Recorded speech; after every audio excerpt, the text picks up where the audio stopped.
disappear, or the Congress party won't speak up when we're required to. A final big thought. You've made a point in this interview of saying, we in the opposition, we have a new level of traction. We can change the way Modi operates. Does that mean that we, over the next 4 or 5 years, are looking at a much more unstable India? I can't say what will happen. All I can tell you is that we have a new government. It's not a single party government, it's a coalition. We've had coalitions before also. How long they last, I don't know, but the Indian people have voted. We accept the mandate as it is. They've voted for us to be in the opposition, and we're doing that for now. What the future holds, I don't know. And they always say, today's opposition is tomorrow's government. So, will Modi last a 5-year term? I don't know, I can't say. It depends on their coalition partners. Sachin Pilot, thank you very much for joining me on Hard Talk. Thanks.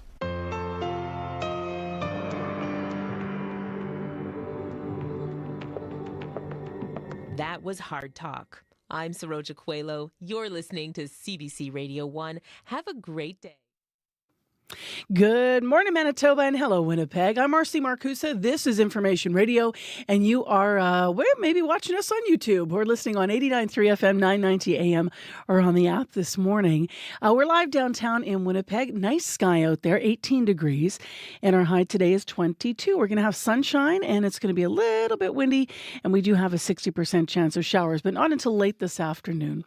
The show is on air, the morning show, until 8:37 a.m. Thanks for being with us. Let's say good morning to the team. Kevin Nipatebo behind the controls of YouTube. Hi, Kevin. Good morning to Corey Funk, who's back today directing the program, and we'll be on air covering the commute. And good morning to Abby Adeyemi, who's behind our technical controls today, as always, and we'll be covering weather on air for us. All right, let's get into news headlines and developing stories in this country and in this province. Heather Wells is here. Good morning. Good morning. And it was all hockey last night. It's going to be a lot of hockey today as well, as the quest for the Canadian team to bring home a Stanley Cup is going to have to wait another year. The Florida Panthers edging the Edmonton Oilers in a winner-take-all Game 7 last night. Final score was 2-1. We're going to hear some reaction to that win and some of what was said by Winnipeg's former coach, the current championship coach of Florida, Paul Maurice. We'll hear that coming up as well. Some Manitoba hunters are feeling uneasy after the province has delayed issuing some hunting licenses. Last week, the province delayed issuing moose and elk hunting licenses just days after the Northern Chiefs called for no more licenses in certain areas. We'll hear that coming up in our next local news at 6:30. All right. Thank you, Heather. You're welcome. Well, happy for Paul Maurice and maybe a little sad for Connor McDavid. I think that's going to be a bit of a theme of this morning's mood. We're going to check with fans a little bit later who are watching from here in Manitoba. To other stories beyond hockey, in the first hour of the program, playing the currency game when planning your next vacation. Do you look at which countries actually have the best result if you're going to be spending Canadian money when you're picking where to go? Well, we have a roundup for you around that this morning, so stay tuned. Also, we're going to talk about rental units. Speaking of money, a recent report by Royal LePage says a significant number of Canadian renters now spend over half of their monthly income on rent. So we're going to look at that report. Stay with us. Lots ahead, but as Heather mentioned, first let's plug into the hockey from last night on World Report. Today on Q. I'm Talia Schlanger, sitting in for Tom Power. Jamie Fine broke into music as part of a duo, and things were going really well. She'll tell you why she walked away from the successful career she was building to go solo, and about her new EP. Your hands on mine till it's over. Take all of me. Q, this morning at 10:30 in Newfoundland, and on the CBC Listen app, or wherever you get your podcasts. This is World Report. Good morning. I'm Marcia Young. We begin with a major upset for the Federal Liberal Party of Canada. The Conservatives have won the riding of Toronto-St. Paul's. That riding has been a Liberal stronghold for more than 30 years. The CBC's JP Tasker joins me now. And JP, what can you tell us? Conservative candidate Don Stewart has narrowly won the Toronto-St. Paul's federal by-election, narrowly beating his Liberal opponent Leslie Church by about 500 votes. It's a truly shocking victory, a seismic development in Canadian politics. This riding has been reliably Liberal for more than 30 years. Church's predecessor, longtime MP and Cabinet Minister Carolyn Bennett, won here by some 25 points in the last federal election, Church is on pace to lose by about 2 points this time around. Church was leading for most of the night in the early morning, but the final batch of votes that came in around 4:30 a.m. Eastern delivered the seat to Stewart. And I can't stress this enough. This is a result that will reverberate throughout Canadian politics. Before Monday's vote, a Conservative candidate hadn't been competitive in Toronto St. Paul since the 1980s. Now the Conservative is going to Ottawa to represent this seat in Parliament. It's a major breakthrough for leader Pierre Poilievre and the party in an urban riding in the country's biggest city. What does this mean down the line? It's a sign that the Liberal Party support has cratered, even in strongholds like this one. It means supposedly safe Liberal seats aren't necessarily safe at all at this point. A similar vote share swing in other Ontario seats would wipe out dozens of Liberal MPs at the next election. This by-election could raise questions about Prime Minister Justin Trudeau's future. He said he's not going anywhere. This could lead to some anxiety in his caucus, this result in Toronto St. Paul's, and it could bring about some challengers to his leadership. I don't expect Liberal MPs to stay quiet after a result like this. It is truly shocking. All right. Thank you so much, JP. Thank you. The CBC's JP Tasker reporting from Ottawa. Julian Assange is on his way to freedom after striking a plea deal with U.S. authorities. The WikiLeaks founder has agreed to plead guilty to violating a U.S. espionage law. He spent the last 5 years in a British prison fighting extradition to the U.S. Now, Australian Prime Minister Anthony Albanese says it's time for Assange to return home. Regardless of the views that people have about Mr. Assange's activities, the case has dragged on for too long. There's nothing to be gained by his continued incarceration, and we want him brought home to Australia. Assange is expected to be sentenced to 62 months in prison, but he will receive credit for the time served. He will spend no time in U.S. custody. A new ruling from Israel's Supreme Court could create political chaos for Prime Minister Benjamin Netanyahu and his ruling coalition.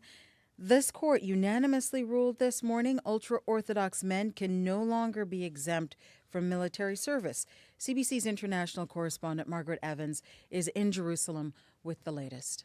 The ruling was widely expected, but it will be a thunderbolt to Prime Minister Benjamin Netanyahu's governing coalition nonetheless. One of his main pledges to the ultra-Orthodox or Haredi parties helping to prop up his government was that he'd pass legislation guaranteeing religious students continued exemption from military service. Always controversial here, but even more so given Israel's 8-month-long war in Gaza and another threatening on its northern border. Political scientist Gael Talshir. Our boys and men and women are in the service now for 200 days without breaks, and the ultra-Orthodox want to be exempt for good.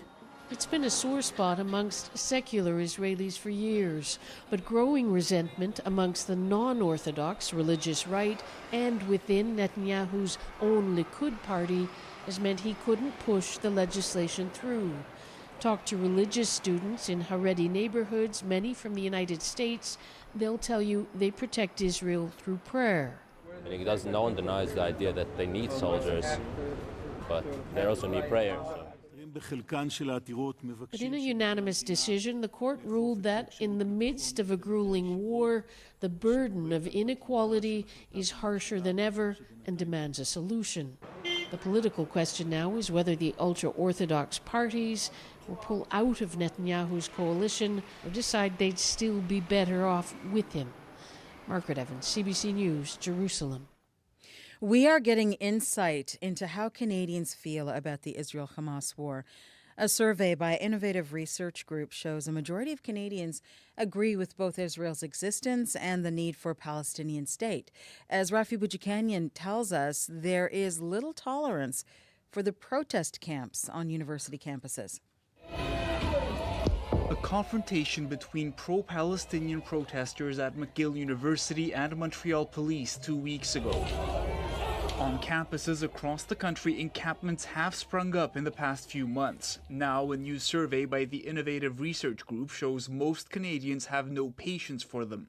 More than 60% oppose disruptive campus demonstrations, and nearly 40% are against even those that do not interfere with educational activities, regardless of which side of the Middle East conflict those activities support.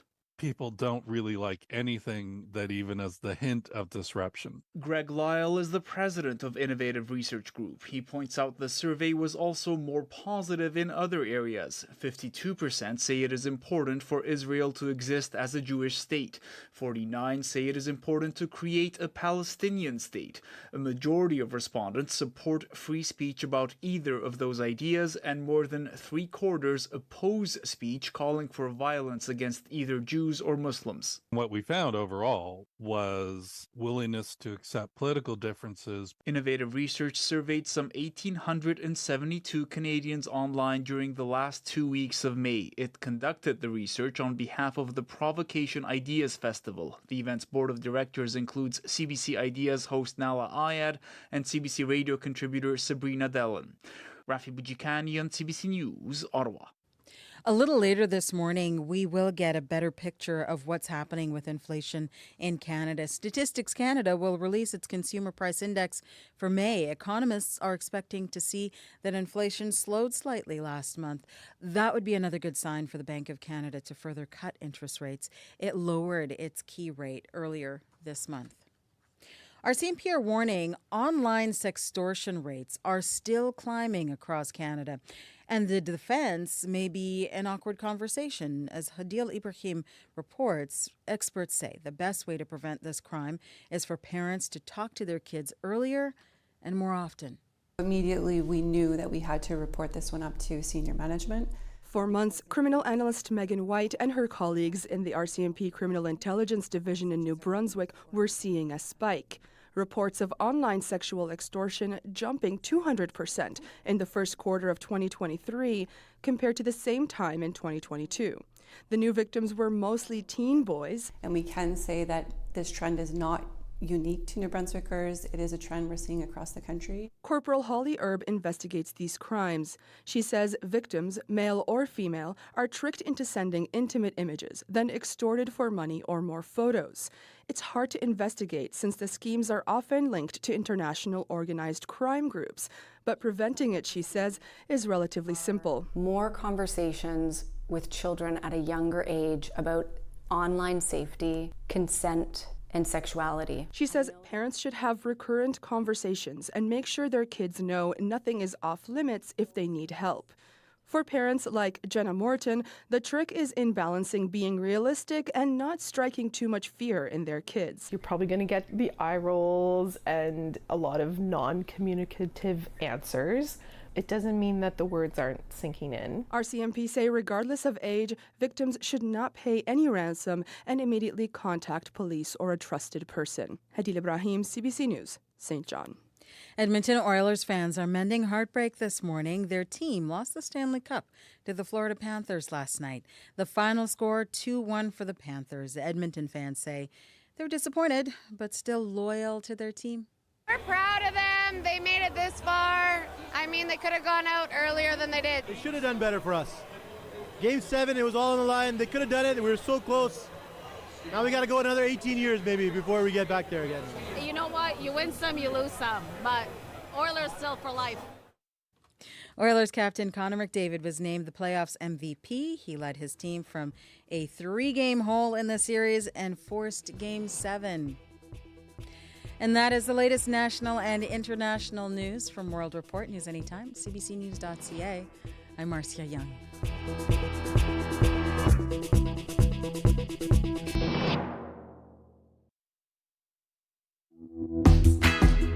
Good morning, everyone. I'm Marcy Marcusa. This is Information Radio live in downtown Winnipeg on 89.3 FM, 990 AM, on the app or YouTube. It's 18 degrees in the city. Well, we are going to be talking some more hockey this morning, so stay tuned. We'll get some more analysis of last night's game in case you didn't watch it to the bitter end. And yeah, the Oilers did lose, as we've been hearing. So stay tuned. We'll get some more analysis. Also, analysis of the rental market coming up this hour on the show. So at 10 to 7 this morning, we're going to have a look at a recent report by Royal LePage. It reveals that a significant number of Canadian renters are now spending over half of their monthly income on rent. We're going to hear more about that from a housing expert this hour. Stay tuned. If you want to weigh in on rent in Manitoba, phone lines are open.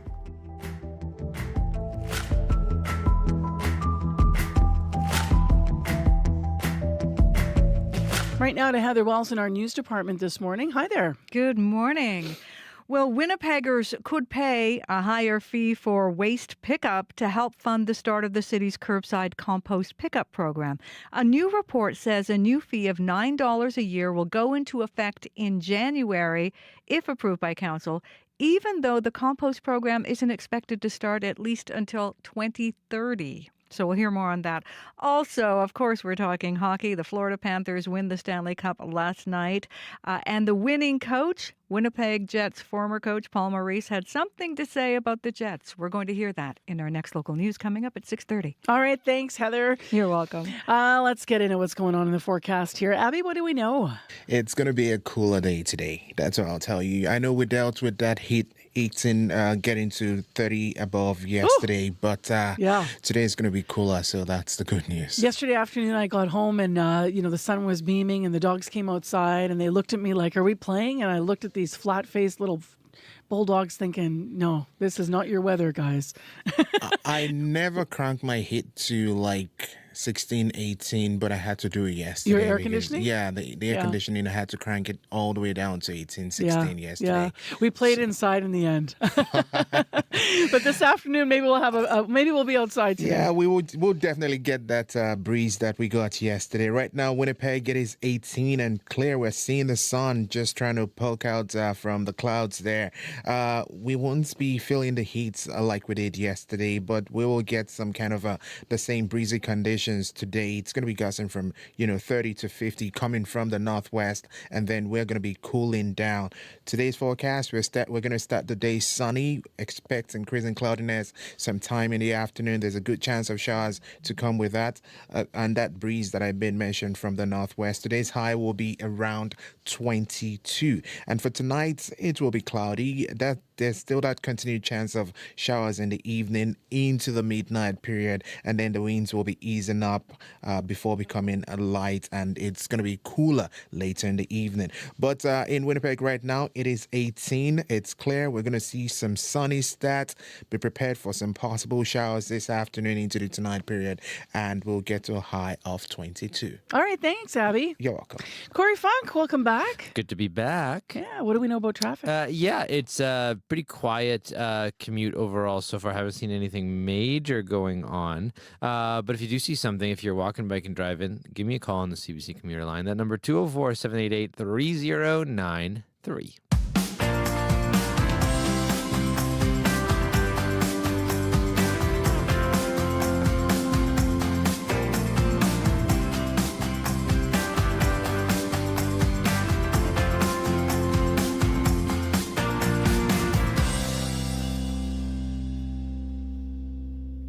6:14 is the time right now. Well, I told you we were going to talk more hockey this morning, and why not? We came close, Canada. Edmonton's fairy tale comeback stopped just short of, 2 goals last night. They lost 2-1 to the Florida Panthers. The Oilers lost Game 7 of the Stanley Cup final. They fought back from a 3-0 series deficit, which was already historic, their comeback. It would have snapped along, though, if they had won a long Stanley Cup drought for Canadian teams over 30 years. But instead, the Florida Panthers are first-time Cup champions. And here in Winnipeg, I know a lot of people are going to be happy for Paul Maurice, including his family, who some of them still live here in Winnipeg, right? Because he was here coaching the Jets for a number of years. So to talk about highlights last night, in case you missed the game, Ed Kleiman's here to start the show. He's a freelance sports reporter. Good morning. Good morning, Marcy. So why, I don't even want to ask why the Oilers didn't win last night, because honestly, I watched all this game and it was so even. It was so fast. Yeah. It was so back and forth. I mean, it was a game. What was your sense? Yeah, definitely a coin flipper kind of game. So the first thing I was really looking for at the start of the game was what kind of Florida team we're going to get, because they were just not themselves in the 3 previous losses to get it to a Game 7. And I thought they came out really playing great hockey, looked very much like the team that got to a 3-0 series lead, and were rewarded for that by taking a quick 1-0 lead. And then I'm like, okay, Edmonton hasn't been behind in a while. How are they going to respond? And sure enough, 2 minutes later, they tie the game at 1, and we settle into this game where both teams are having their chances. Both teams are playing great defensively, getting in front and blocking shots and getting sticks on pucks, and the goalies are doing what they do. And then really, I think it all comes down to a sequence of 45 seconds, really, where Edmonton came very close to taking a 2-1 lead late in the second period, and defenseman Dmitry Kulikov manages just to get his stick on the puck and deflect it away before there's a chance for Edmonton to score. And what do you know? They break out of their own zone, and Sam Reinhart gets a shot that kind of awkwardly released, and maybe a partial screen on Stuart Skinner, the Edmonton goalie. It just gets in under his elbow. They get a 2-1 lead, and Florida with a 2-1 lead, it's a quite remarkable stat that they have not lost a game where they've had a lead after the second period since January 2023, like 72 games, including 18 playoff games. Wow. So you knew Edmonton was going to have it tough to come back, and yet they almost did in the third period. So as you talk about how even this was, they had all kinds of great chances, and somehow, some way, whether it was Sergei Bobrovsky making a great save or a defenseman getting a stick on a puck to deflect it, whatever, somehow Edmonton couldn't get that tying goal and Florida won. So honestly, really close game. I don't know how the puck didn't go in for some of those sequences, right, for Edmonton late in the game there. But I will say this, it was one of those games that was so tight that it's hard to be critical at all. I mean, but when you look at Draisaitl, it's like he had his shot about 2 or 3 times in this game last night and just couldn't quite get it into the net. And it was almost that kind of a game. It was a game of inches last night. And that's, it was just everybody had to be clicking at their best, and it was so much precision needed, but it was really incredible hockey.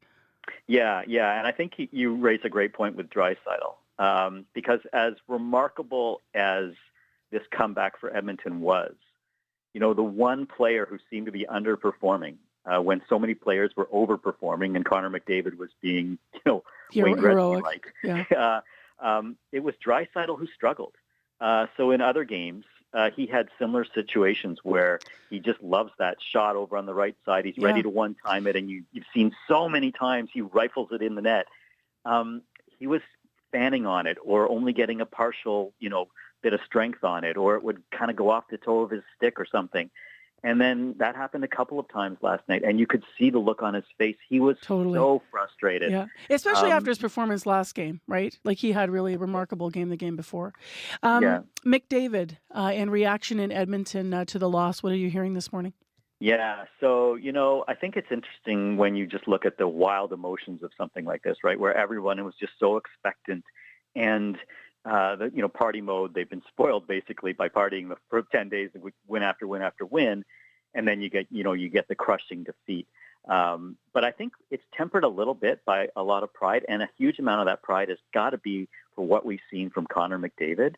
I mean, this was a performance for the ages, and whether this guy wins a Stanley Cup in his future, I don't know. But I think he's right there with Gretzky and Lemieux at the very, very top end with some of the things that he has done. And so for him to win the Conn Smythe Trophy and be the MVP, and in the 108-year history of the Stanley Cup, we've only seen this happen twice, where a skater on the losing team wins the MVP award, Reggie Leach, 1976 Philadelphia Flyers being the other.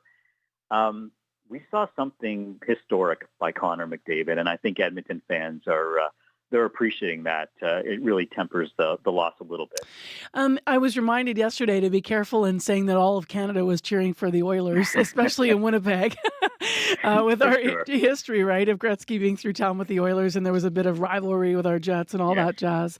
However, of course, there were a lot of people in this country, even people that hadn't watched hockey in a long time, maybe, leaning in, given that it was a game like this.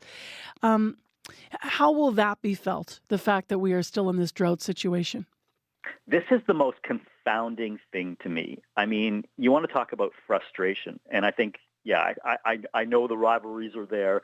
Generally speaking, I think for most people, they put aside the rivalries and just want a Canadian franchise to win. But think about what's happened in the last 31 years, okay? And who has won the Cup while Canadian teams have not? So of the original 6, the 4 American franchises, they've all won it at least once. In Chicago and Detroit's case, multiple times. 1967 expansion. Well, the Penguins have won. The St. Louis Blues have won. The Los Angeles Kings have won. We look at what was the Quebec Nordique, and they went to Colorado and became the Avalanche, and they've won it twice. And now we look at the most recent trend. Look at all the places that are celebrating. They're the most non-traditional hockey markets you can think of, right? Yeah. We're talking about Tampa Bay. Vegas. We're talking about Vegas. Yeah. And now we're talking about the southernmost team. The beaches of South Florida are going to be celebrating the Stanley Cup. All these teams, all these places, all these cups, and you're telling me not once for one of these Canadian franchises, it's really tough to get your head around. I don't know. I guess it's just going to make it that much sweeter when it ultimately does happen. Maybe Winnipeg will be the team that does it. But if the law of averages says if they've gone this long without winning it, maybe they're due to win like 6 in a row when it finally does happen once. Maybe. Could be. In our last minute here, Ed, let's talk about Paul Maurice, because here in Winnipeg, there certainly are a lot of people that are really happy for him last night. Even seeing him in the pre-game, I was watching his comments, and he was just like, it would be really nice to win one. Been here before. So what are your thoughts on him this morning? Yeah, I mean, first of all, you'll hear about it in your news, I know, but what a great shout out for Winnipeg, hoping he wants them to win it as well. That's the kind of thoughtful guy he is. Look, he's been a coach since 1988, about 2,000 NHL games coached. He's been to the Stanley Cup final, but it was 22 years ago. Talk about a guy who deserves it. This is a wonderful story. And I think at the end of the day, he's probably going to end up in the Hockey Hall of Fame. So, looking for silver linings, to me, Paul Maurice, that's a big silver lining. Thanks a lot, Ed. Thanks so much, Marcy. Ed Kleiman is a freelance sports reporter, and later in the show, we're going to hear how Manitobans watched the game last night. Sound. The sound of silence. Hello, darkness, my old friend. Stereo or mono. The sound of resistance and cultural change.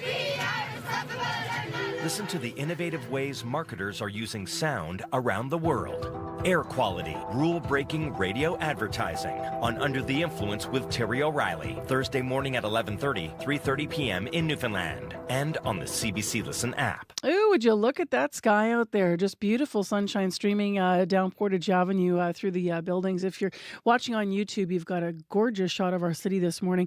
18 degrees is our temperature right now, mainly sunny. It's 13 over in Brandon, up in Thompson, cloudy, and 6 degrees. Winnipeg today is going to hit 22. We do have a chance of showers. Well, if that sunshine's making you think about your summer vacation plans, how much did you plan thinking about where your currency would go the farthest? If your next vacation is to New York City or the Oregon coast, you might think, the exchange rate. But look around the big wide world. You're going to find that our humble Canadian loonie is not so humble everywhere. As CBC producer Danielle Nerman tells us today, there are many countries where the loonie will take you farther than you think.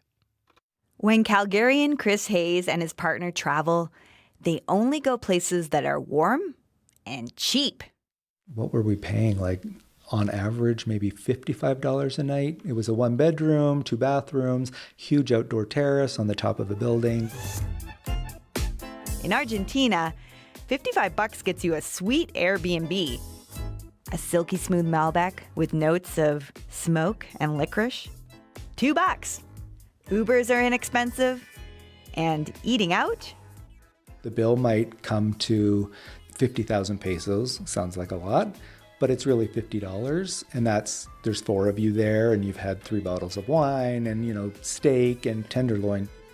Yep, the Canadian dollar goes a heck of a lot further in Buenos Aires than Boston or Brooklyn. What I get in Argentina for a month might be like a week-ish in any of those U.S. places. Headlines describe the loonie as weak and falling. That kind of talk can bruise the national ego. But if you're feeling bummed about our dollar, remember this. It's only weak compared to the greenback. South Africa, Turkey. Carl Shimada is the chief market strategist at CorePlay, a foreign exchange and payments company. Indonesia, the Philippines, all of those countries have relatively depressed currencies. Your Canadian dollar will go a long way, and on top of that, you'll do a lot for the local economy. Carl says currencies could be the most complicated market there is. Every currency has its own reasons for going up and down against every other currency in the world. Sometimes it's because a country has too much government debt, or it's battling inflation. Not like what we have here. In Turkey, inflation is running at 70%. President Erdogan at one point was telling the central bank to maintain very low interest rates, even though they had high inflation, which is, the opposite of what you really should do when you have high inflation. And so what was happening was, money was flooding out of the country. But tourism dollars have been flooding in. Last year, Turkey saw a record number of international visitors. Travelers may not know all the ins and outs of currency trading, but they do know where to find a deal. Like Japan, which historically hasn't been the most affordable place to travel. That's the understatement of the century. Guys, Japan is kind of on sale, even for Canadians. Costs have gone down dramatically for someone who's coming from another industrialized country. The Japanese yen has been sliding steadily for 3 years. It hasn't been this low against the loonie since 1990. Japan is facing very different fundamentals than the rest of the world. The population is aging very quickly. Productivity is not very high. So the central bank and the government have been trying for a very, very long time to keep the economy afloat by providing cheap money. But it won't stay like this forever. Japan is already trying to boost the value of the yen. So, strike while the iron is hot. Definitely visit Japan while you can. And don't forget to do some shopping. For anyone, coming from Canada, the clothing is cheap in relative terms. There's lots and lots of variety. The only issue is finding something that fits. Or just take the kids to Disneyland. Tickets are half the price in Tokyo than California. For CBC Radio, I'm Danielle Nerman.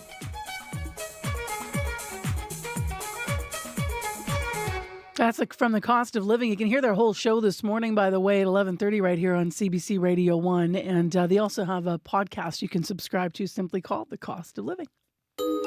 On the topics that matter, your voice should be heard. I'm really concerned. And I'm not really happy about that. Radio Noon is where you can voice your take. I'm Janet Stewart. From 12:30 to 1 p.m., Radio Noon opens the phone lines on one important topic. It just brings everyone together. Radio Noon's call-in segment, 204-780-0893. We want to hear from you, weekdays on CBC. All right, here's a question for Radio Noon's call-in today. You might be a footy fan. Team Canada playing Copa America. The question today is all around soccer. Why is soccer popular in Canada right now? Why do you love it right now? So it's obviously gaining in popularity, and it's gaining in popularity in the men's game, but also in the women's game.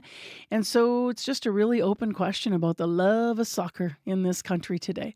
So on a day where a lot of people are talking hockey, we're going to switch gears and look to soccer and our fortunes in this country with that sport.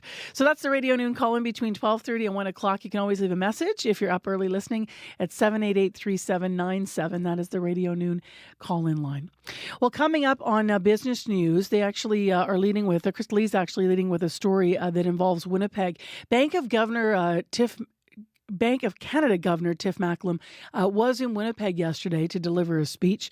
So we're going to hear more about his outlook on the economy and what was shared here in our city yesterday. In addition, Chris Lee is going to cover the Canadian government signaling that it may impose a surtax on imports of Chinese-made electric vehicles. So we'll get the details on that. That's all still ahead right here. If you need to reach us on the commute, give us a call, 780-893. Your CBC Winnipeg News is next. This is CBC News. Good morning. I'm Heather Wells in Winnipeg. At 6:30, it is 18 degrees in downtown Winnipeg. Gone is that 31-degree heat we had yesterday, but staying with us is the wind. Will be cooler today, a high of 22, the wind from the northwest gusting to 50, and a good chance of late-day showers. Winnipeg households could pay a higher fee for waste pickup starting next year. The city is proposing a $9 annual fee to help pay for green carts and kitchen pails, but curbside compost pickup isn't expected to start until at least 2030. Water and Waste Chair, Councillor Brian Mays, says the fee increase is just a start. The $9 is kind of the first leg of the relay here. I mean, we've got a much bigger question of how much we're going to ask people to fund for this program. The main cost is going to be the collection, though. Like, is this 80 a year, 90 a year per household, 100 per year? What is this going to be? I think we need to get that answered.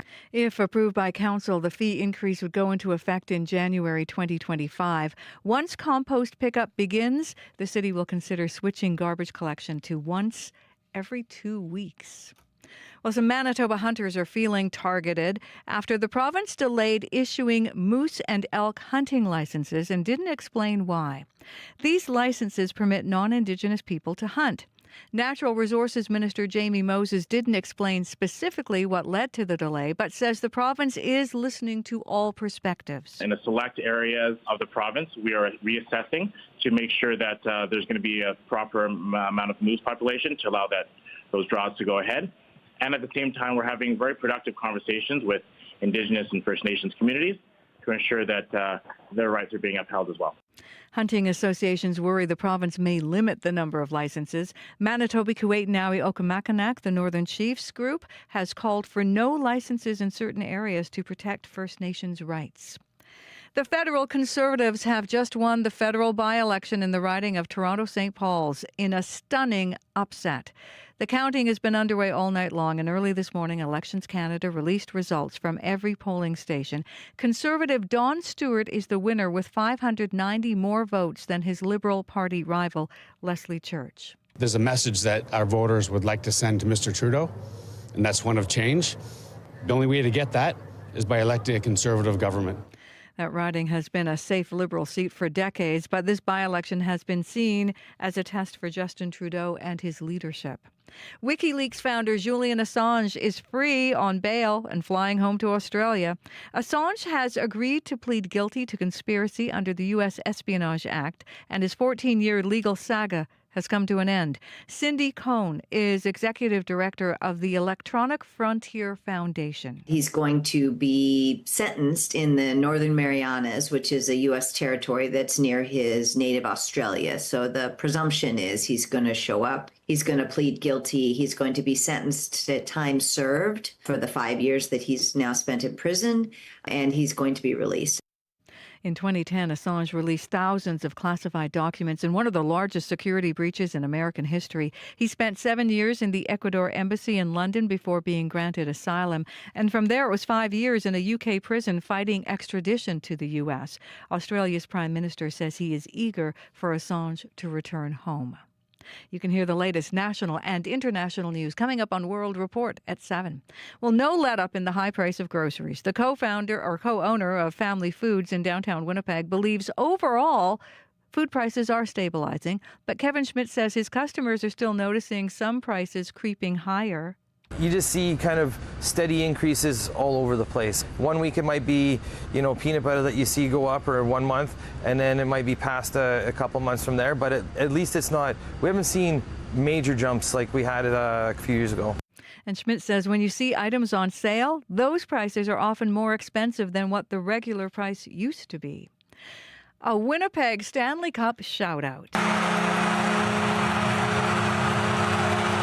Horns of victory as the Florida Panthers win the Stanley Cup last night. They did it by beating the Edmonton Oilers 2-1. The Oilers, who came from behind to push the series to its limit.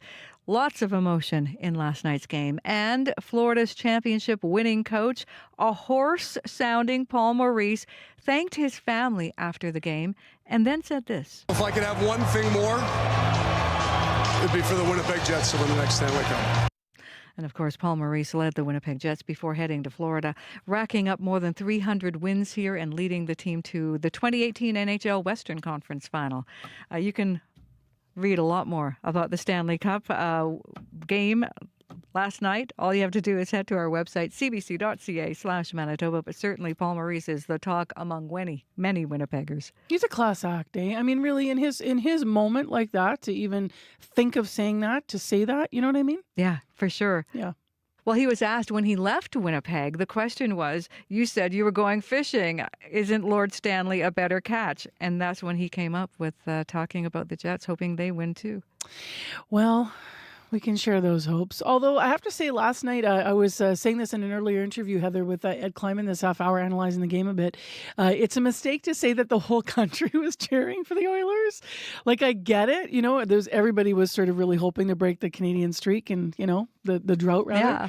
But on the other hand, there's a lot of people in Winnipeg, especially, that just could never bring themselves to cheer for the Oilers. So I get that too. Bit of history back there between the two. For sure. But heartbreak for Connor McDavid. He's got years ahead of him, though, but still. Yeah. Conn Smythe winner. Yep. Good news there. His eyes, when he was asked about winning the Conn Smythe, his eyes were just so puffy. You could tell he was emotional and barely had anything to say about winning the Conn Smythe. I don't know how they're still skating. I mean, I'm just thinking physically about them. What is it here? It's June 25th. 5th today? Like, that's crazy. It's crazy how long they played. All right, thank you. You're welcome. What's the weather like for June 25th, Abby? It's cool across the province, I'll tell you. Currently, Winnipeg, we are at 18 degrees. We are seeing the sunny skies outside, expect increasing cloudiness as the day progresses, with a chance of showers this afternoon and the possibility of thunderstorms to come with that. The winds will be coming from the northwest, making it feel a bit breezy like yesterday, and we'll be climbing to a high of 22. And for tonight, the clouds will definitely linger and the winds will calm down to a gentle northerly breeze later tonight. Heading west to Brandon, it is sunny at the moment, 12 degrees. Clouds will increase throughout the day with a chance of showers and even a thunderstorm later in the afternoon. The winds will be coming from the west, adding a breezy condition to your day. The high is expected to touch 22. Moving north to Thompson, it is cool at 6 degrees under cloudy conditions. For folks up there, you'll be seeing a mix of sun and clouds later with a slight chance of showers this afternoon, and the winds will be light, bringing temperatures up to 18. Further north in Churchill, it is 3 degrees at the moment, partly cloudy. Today we'll also be bringing that mixed condition of a mix of sun and clouds. Occasional sunny breaks you'll see and a light breeze. The high will get to 10. Darwin is currently sitting at 15 and sunny. We're expecting increasing cloudiness and a 60% chance of showers this afternoon, possibly turning into thunderstorms. Also, the highs will be around 20. For Gimli, 17 degrees at the moment, also sunny at this time. The Interlake region is starting sunny, but expect some clouds to roll in during the lunch break, bringing a chance of showers. And for folks over there, the highs will touch 21. Steinbach and Morris both sitting at 14 and 15 at the moment, enjoying sunny conditions, and we'll see highs for that part of the province hovering around 23 and 24. All right, thanks, Abby. You're welcome. Corey Funk, what do you know about the commute? Yeah, I got a call from Jim. He said northbound Maine, just at Redwood, there's a car up on the median. So just keep a right to get around that. It may be cause some backups if you are kind of in that kind of far left lane there, but no big backups as of yet. Another thing to keep an eye out for, I know this was an issue yesterday, was on a eastbound and westbound highway number 1, right around Headingley, just east of Headingley. There was the highway is closed there for construction until June 28th. There are detours in place, but as detours go, that means it's going to be a bit of a longer commute for folks as they go to get around and back onto the number 1. And that is that construction is happening every day between now and the 28th during daylight hours, essentially. So keep an eye out for that if that's a big part of your commute. If you see anything else still going on, give me a call on the CBC commuter line. Oh, and Louise Bridge still closed for just a few more days, the 28th. Don't forget that. Number to call if you see anything else, 204-788-3093. All right, thanks, Corey. Thank you. Well, let's go to business news now. Chris Lee Ramlakan joins us via Zoom. Good morning to you. Hey, good morning, Marcy. So let's start with actually Tiff Macklem, who was in Winnipeg yesterday, the Bank of Canada governor, delivering a speech here. What did he have to say, and what's his outlook on the economy? Well, he says the economy is headed for a soft landing, and this suggests the central bank expects unemployment to rise, but that a large increase isn't needed to achieve its inflation target. And we'll get a reading on the latest inflation numbers this morning from Statistics Canada. And Macklem says the Bank of Canada is increasing confidence that the labor market has loosened enough to allow a further cooling in inflation, even as the economy continues to grow and add jobs. And Macklem says it's reasonable to expect further interest rate cuts if price pressures continue to ease. So here's more of what he had to say.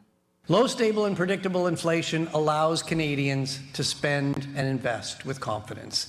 It lowers uncertainty and encourages long-term investment.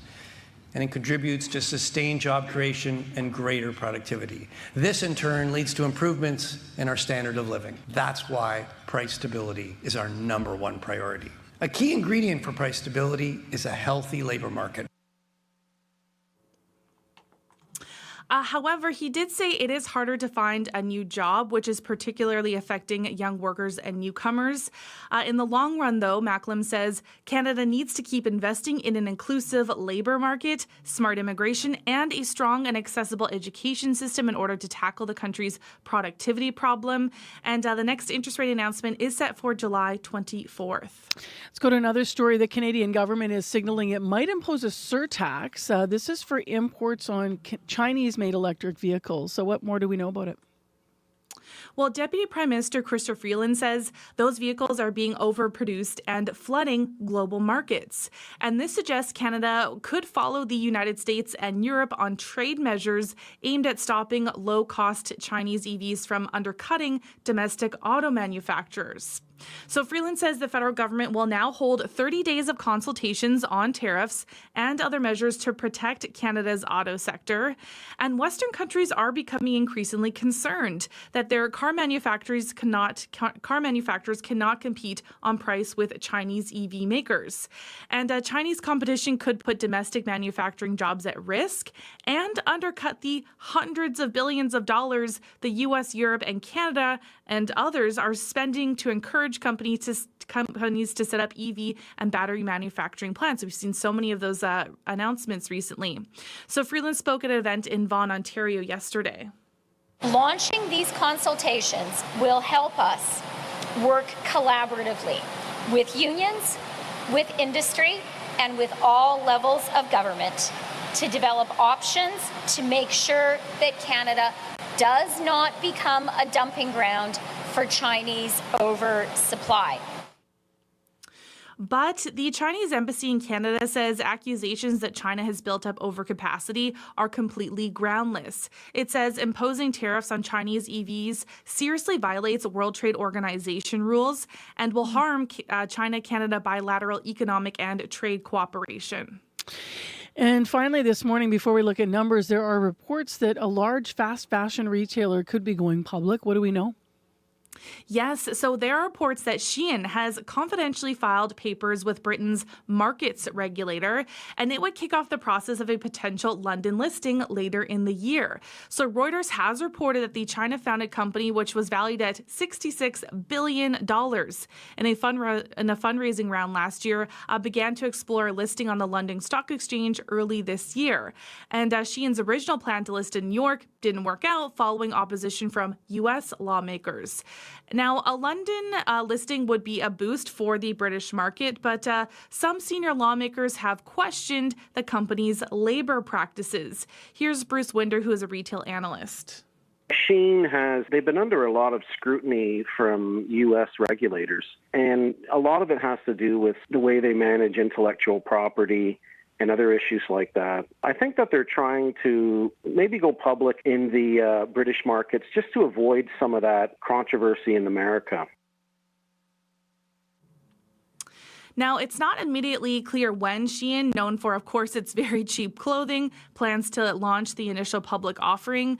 But sources say Shein has updated China's securities regulator about its change of listing venue. What's up in the markets today, Crystal Lee? In Europe, stocks are lower after sentiment sours on Wall Street. Germany, the UK, and France are all down. In Asia, Chinese stocks are lower while most Asia-Pacific markets rose. Japan is up, Shanghai is down, Hong Kong is up. Oil is down 41 cents to 81.22 US per barrel. Gold is up 27 cents to $2,334.92 US per ounce. And the dollar is down 0.02 of a cent to 73.2 cents US. Have an awesome day. We'll talk to you tomorrow. Thanks, Marcy. You too. That is Christley Ramlakan setting up the day's business news with us. She's here every morning at this time. It is 6:45 a.m. Well, while we're talking about the prices that you're paying in everywhere in the economy, frankly, but in the next hour of the program, we're going to hear more about the prices you continue to pay at the grocery store. Shopping for groceries on a budget is not always easy, but it is very necessary in these times, especially as those prices continue to rise. So we're going to get some tips from a nutritionist, but not only that, CBC's Shanley Vidal, our community reporter, went out last year checking on prices. So she did it again this year, and we'll hear what she found in Winnipeg.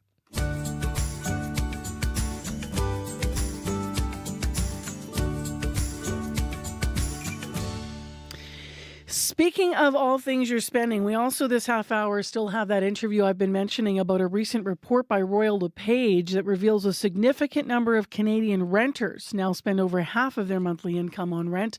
So we'll dig into the details of that. First, though, some music from a production duo with a quirky name, Potato Head People. They're back with a new album. It's called Eat Your Heart Out. It features collaborations with everyone from hip-hop legend Redman to this tune featuring fellow West Coaster Diamond Cafe. It's called Paradise.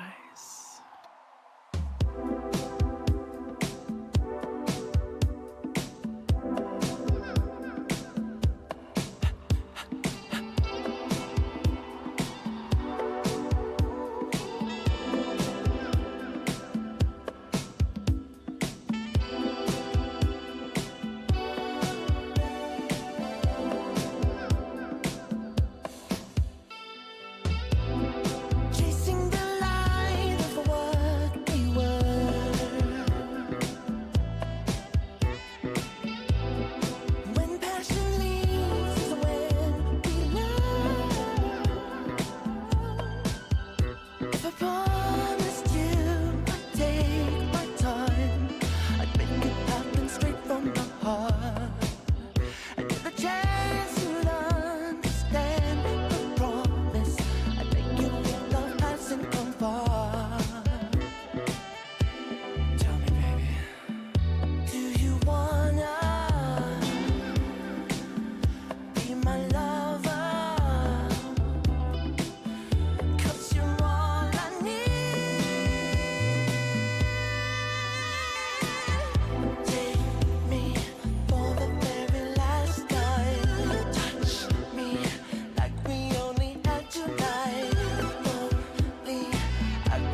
Potato Head people out of Vancouver. Does their name match their sound? I don't know. I wasn't expecting this smooth sound from the Potato Head people, but that's what we got. Cool tune. That features Diamond Cafe. Tune's called Paradise, and the latest album from the group is called Eat Your Heart Out. You can get it now. It is 9 minutes to 7 o'clock on 89.3 FM, 990 AM on the app or YouTube. And next on the show, new data shows that nearly 40% of Canadian renters are spending close to a third to a half of their net income on rent.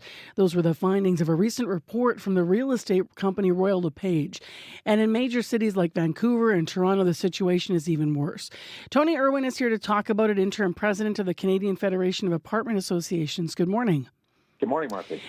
We've done some version of this interview a lot this spring. Rent is a huge issue. What do you make of these latest findings? Well, and you've just said it yourself. I agree with you. It's this study, amongst many others we've seen over the last number of months, is just further evidence of what I think we all know, or certainly a great many of us know through ourselves or family or friends who are struggling with meeting many of their expenses, housing being one of, if not the biggest expense people have. This is a concerning report, but it's not surprising based on the lived experience of many people over the last little while. Vancouver, just as the example, it's often held up as one of the big examples, Vancouver and Toronto. So in Vancouver, 27% of renters spend more than half of their net income on paying the rent. In Toronto, it's 19%. Can you tell us more about housing stock in those cities and what's going on? So, the experience in Toronto and Vancouver is not dissimilar from many other cities, Winnipeg as well, where vacancy rates are extremely low. And, of course, that puts upward pressure on rents. So, this really is, fundamentally a supply and demand issue. We have significant demand for housing, far greater than the supply that can meet it. That drives up costs. And so I think we really need to address that and say, that's the situation we find ourselves in. It's taken decades to get here. It's going to take time to turn it around. But obviously, it's reports like this should tell us how critical it is that we really do start to turn it around. What things are pressing on and affecting the rental affordability market in Canada? So, the being able to build more supply, the challenges around getting more supply to market, because that's really what we're talking about here. The cost to build purposeful rental housing in Canada, the cost to build housing, period, in Canada is very high, but certainly rental housing is different economics than ownership housing. So how can we address that? And when I say that, 30% of the cost of an apartment unit is likely, on average, government fees and charges. And that's escalated quite significantly. We know everything has gotten more expensive, but so have government fees and charges that are applied to rental. Now, the federal government, of course, is waiving GST for new rental construction. That will help. They're doing some other things that were announced in the budget, increasing capital cost allowance. That will help. So there are some initiatives that we're looking at.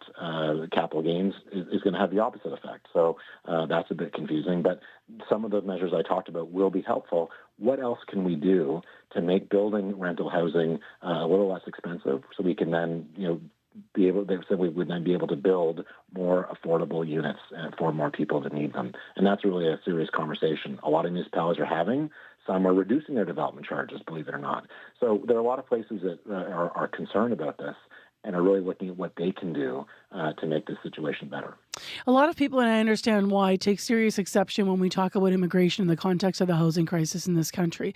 But what are the realities in terms of the number of people that we're trying to meet that are looking for affordable rentals? Immigration, of course, I think has been hugely important in building Canada. We certainly, our industry, as is the case with many others, really needs. We have a lack of skilled trades.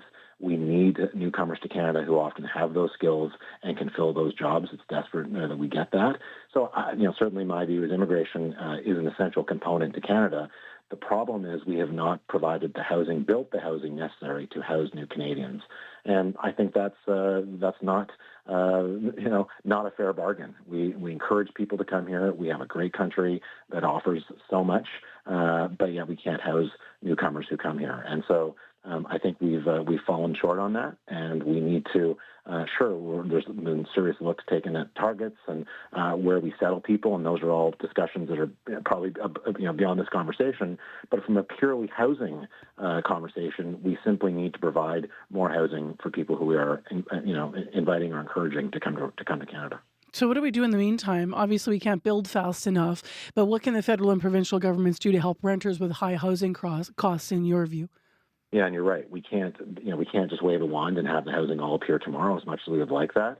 So, setting aside that piece, that we do need to move much more quickly. What does that do now for someone today? And so that is a complicated question, but I think government does have a role to help people who really are struggling and are not able to make ends meet or to pay their basic essential costs. Government needs to step in, portable housing benefits, housing allowances.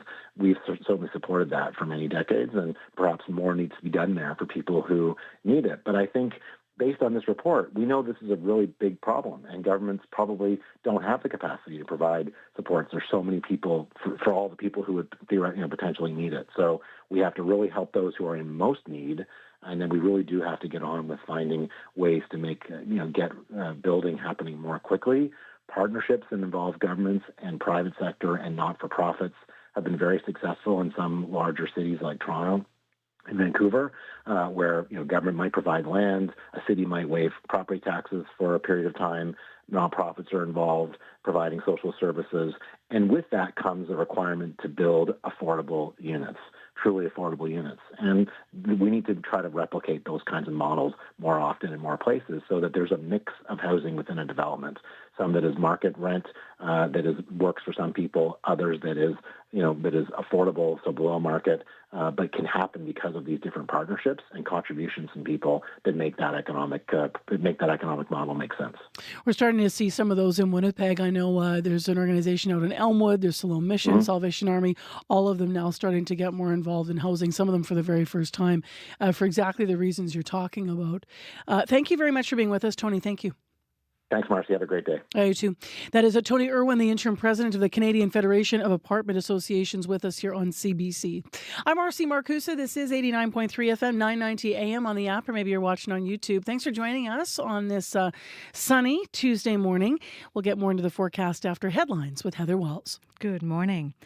Well, people in La Broquerie gathered at a local Catholic church last night to remember a woman who was killed by a train over the weekend. 78-year-old Ida Saint-Vincent died after she was hit by a train in that community on Sunday. Her son tells Radio-Canada his mother was a larger-than-life character who loved to volunteer in the community. Some Manitoba hunters are feeling a little uneasy after the province has delayed issuing some hunting licenses. Last week, the province delayed issuing moose and elk hunting licenses just days after Manitoba Kuwaitnawi Okimakanak, the Northern Chiefs Group, called for no more licenses in certain areas to protect First Nations hunting rights. We'll hear more in our next local news at 7:30. Thanks, Heather. You're welcome. Commute's going fine so far. Remember, Louise Bridge closed till June 28th. Also, Highway 1 in both directions through Headingley. You'll find detours there. They're fixing some railway work, and so that is still closed till the end of the week as well, a portion of the highway there. 788-3093 if you need us in traffic. Also, 18 degrees in Winnipeg. I mentioned I'd give you more of the forecast. We got sunshine now. Increasing cloud, though, this afternoon. 60% chance of showers, so maybe bring an umbrella with you just in case. But enjoy the morning. A high of 22 degrees is what we're expecting in Winnipeg. In the next hour of the program, today is World Vitiligo Day, a day to create and spread more awareness about the rare skin condition. Coming up, we're going to talk to a woman from Steinbach about her experience living with vitiligo. As well, shopping for groceries on a budget. It's not always easy, as mentioned earlier this half hour. We're going to find out what Chantal Bell discovered on her shopping trip this year. She did one last year, checking on prices. So year over year, how are we doing?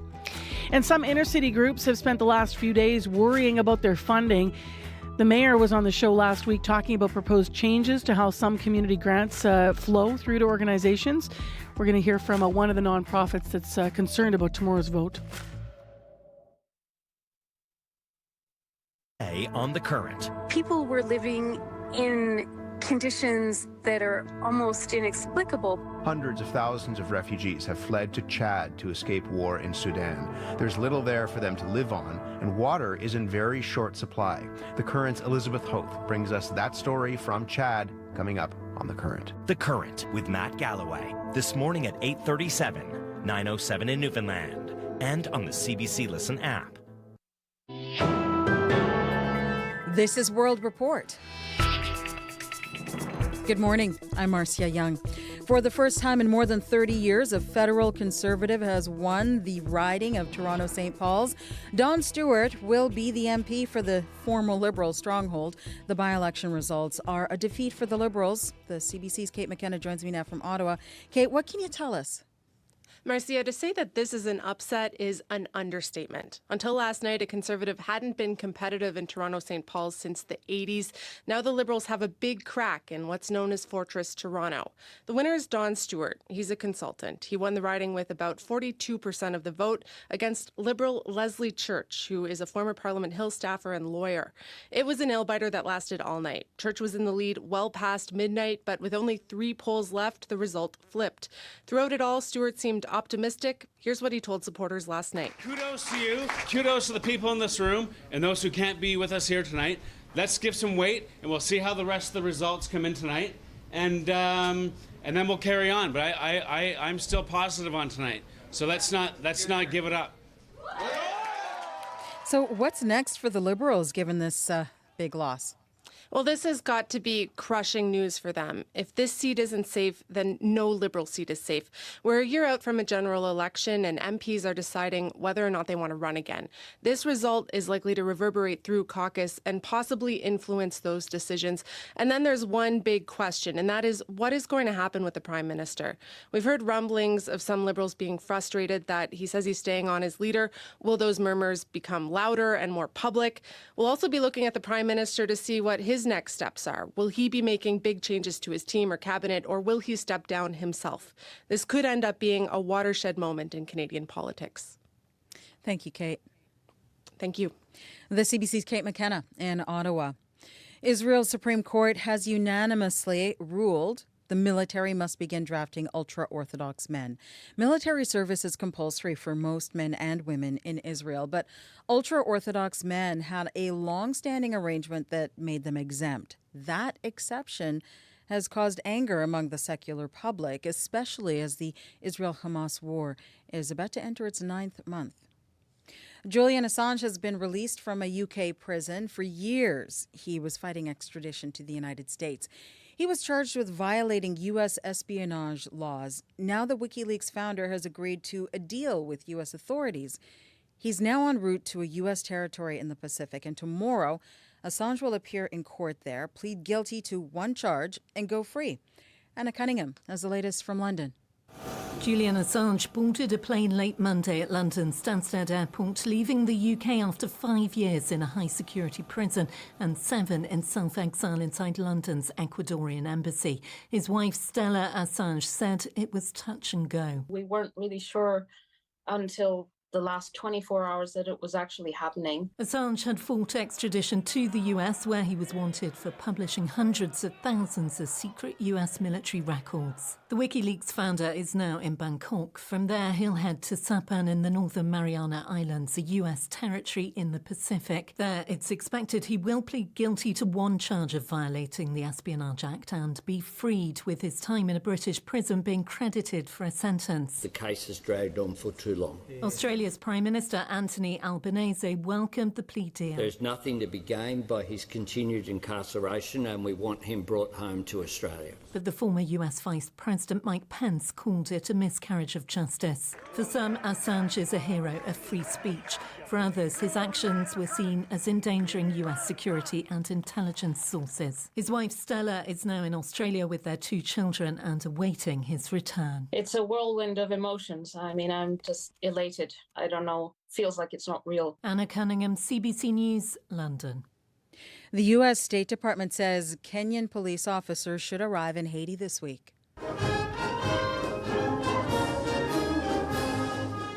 A departure ceremony was held yesterday, sending off the first 400 officers on their deployment. They've been assigned to go to Haiti to help bring down gang violence. Armed groups control most of Port-au-Prince. They are responsible for widespread killings, kidnappings, and sexual violence. We're waiting for the latest on the cost of living crisis today. Inflation numbers will be released this morning. They are expected to show inflation has eased again.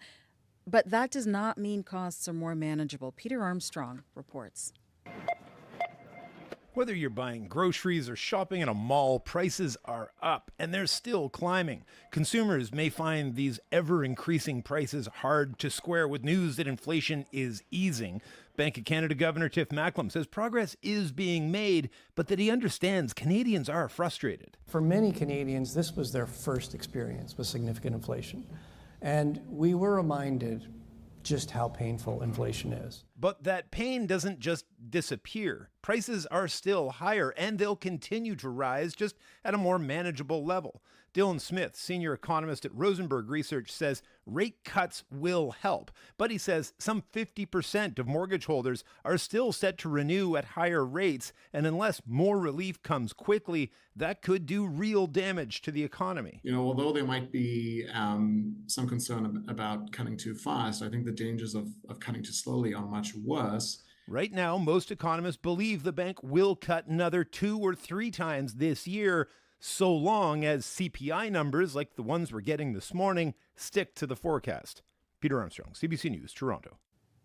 The number of temporary foreign workers cleared to work in Canada has more than doubled since 2018, and some industries are more reliant on the program than others, agriculture and food services, for example. But as CBC's Paula Duhatschek reports, healthcare is also becoming a major employer of temporary foreign workers. I think this is another example of the overall healthcare workforce crisis. University of Ottawa professor Ivy Bourgeot leads the Canadian Health Workforce Network. She says it proves just how bad staffing shortages have become that employers are turning to the temporary foreign worker program to fill jobs. A CBC analysis shows 5 years ago, employers were given the green light to hire around 450 healthcare workers. Last year, they were approved to hire more than 4,000. The bulk of those positions, about 2,500, were nurse aides, but leaning on foreign worker programs for other jobs like doctors and nurses is also on the rise. We obviously still would love to give preference to, permanent residents and Canadian citizens to fill the vacancies that we do have. Samantha Wilk is with MediCenters Canada, which runs walk-in clinics across the country. It's hired 9 family doctors through the TFW program in the last year. However, if a physician is fully qualified and able to practice, our main goal is filling our vacancies and getting patients access to physicians. The federal government has recently tightened hiring limits around the low-wage TFW program in most industries, but 2 sectors, healthcare and construction, have been given an exception. As for higher-paying jobs like doctors, Wilkes says the TFW program has become an important part of their hiring process, and the plan is to keep using it. Paula Duhatschek, CBC News, Calgary. Emotions are still running high in Edmonton, but the Stanley Cup dream is over for this year. The Oilers lost Game 7. They were defeated by the Florida Panthers 2-1 last night. The CBC's Madeline Smith has been speaking to disappointed hockey fans. As the game counted down to the final nail-biting seconds at packed downtown bars and sold-out watch parties for the Stanley Cup final, Oilers fans had faith, keeping their spirits up. The team took the miracle comeback as far as they could, but the Panthers held on to a 1-goal lead right to the final horn. Patrick Smith was among the fans going home in Edmonton, disappointed. You pay money to get on an emotional roller coaster ride, and sometimes this is how it ends. Tens of thousands of people watched Game 7 in the Oilers fan zone outside Rogers Place. Some waiting in line for hours, hoping to be part of a celebration more than 3 decades in the making. Instead, downtown emptied out as soon as the game was over. I've been coming to these games with my dad for a really long time, and today they just lost. It was really upsetting. You don't have to dig deep in this city for memories of the glory years and the Oilers' back-to-back championships in the 1980s, an era many were hoping to relive. Last night, it was not to be. They definitely had their chances. That's the way the puck bounces sometimes, right? But many fans like Kelly and Connie Knox are already looking ahead. I'm proud of our Oilers. I'm going to start crying because I'm just emotional, sorry.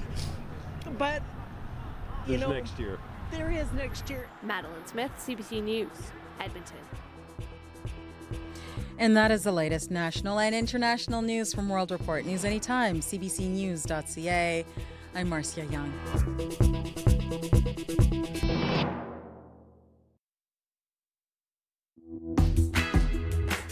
Good morning, Manitoba, and hello, Winnipeg. Nice sunny sky out there, but bring an umbrella if you are in Winnipeg because we could see a shower. I'm Marcy Marcusa, as mentioned. Thanks for being with us. The whole team's here this morning on Information Radio and your morning show on CBC, 89.3 FM, 990 AM on the app, or you might be watching on YouTube. This hour on the program, coming up at 10 to 8, some inner city groups have spent the last few days worrying about their funding. Last week, Mayor Scott Gillingham was on the show talking about proposed changes to the community grants program. They're going to vote on them tomorrow. We're going to hear from Arts City this hour to find out more about their concerns. In addition, this hour on the show, year over year, how do prices look at our grocery stores in Winnipeg? CBC's Shanley Vidal headed out to check it out. We're also going to hear more about how to shop on a budget from a nutritionist. But we begin talking about World Vitiligo Day, a day created to spread more awareness about the rare skin condition. So stay tuned. We're going to meet a Manitoban who is part of spreading that awareness. Right now, though, let's go to Heather Wells, who's in our news center with headlines. Good morning. Good morning. Well, Winnipeggers could pay a higher fee for waste pickup to help fund the start of the city's curbside compost pickup program. A new report says a new fee of $9 a year will go into effect in January if approved by council, even though the compost program isn't expected to start until at least 2030. And social media is on fire this morning with Paul Maurice, who last night won his first Stanley Cup, leading the Florida Panthers to the top. It was their first Stanley Cup as well. But even while winning with the Panthers, Paul Maurice still had thoughts of his former team, the Winnipeg Jets. We'll hear what he had to say in our next local news at 7:30. All right. Thank you, Heather. You're welcome. It is 7:12. Abby Adeyemi. I mentioned a couple things about the forecast, but what are the details? Yeah, 19 degrees in Winnipeg at the moment. It's clear outside. We're seeing this sunny start. We're expecting increasing cloudiness sometime this afternoon and a 60% chance of showers later in the day. It will be breezy though, with the north-westerly winds coming, and then we'll get to a high of 22. For tonight, it's going to be mainly cloudy, and we still have that continued 60% chance of showers into the evening and even after midnight, and we will see the winds easing up early in the evening, becoming a light, shifting to a gentle northerly breeze overnight. We're expecting the temps to drop to 13. Just a sneak peek into tomorrow, we'll see clearing skies throughout the day and then some breeze from the north, and we will still stay around the highs of 22 for tomorrow. But right now, Winnipeg, we are at 19. We're enjoying a sunny start, but be prepared for possible showers this afternoon and the evening period, and we'll get to a high of 22. Thanks, Abby. You're welcome. Corey Funk. Yeah, a couple things that to keep an eye on, particularly actually on Highway 1 construction is causing a couple detours. First one, right around Headley, it's closed both ways. Highway number 1, forcing you to take a detour to get back onto the number 1. So heads up with that. That's expected to last until June 28th. Thanks for that call from folks about that. Also got a call from Peter about actually another highway closure on number 1 at Highway 13 going eastbound. That's just east of Portugal Prairie, if you're wondering roughly where that is. That takes you on a detour actually down to Highway 2, so it's a pretty big detour overall. It looks like there's some road work as well going on there, so that it might last for a little while as well. So look out for that. Thanks for that call, Peter, for letting me know. But if you do see something else going on out there, if you're walking, biking, driving, give me a call on the CBC commuter line, and I'll let folks know what you're seeing out there. That number to call, 204-788-3093.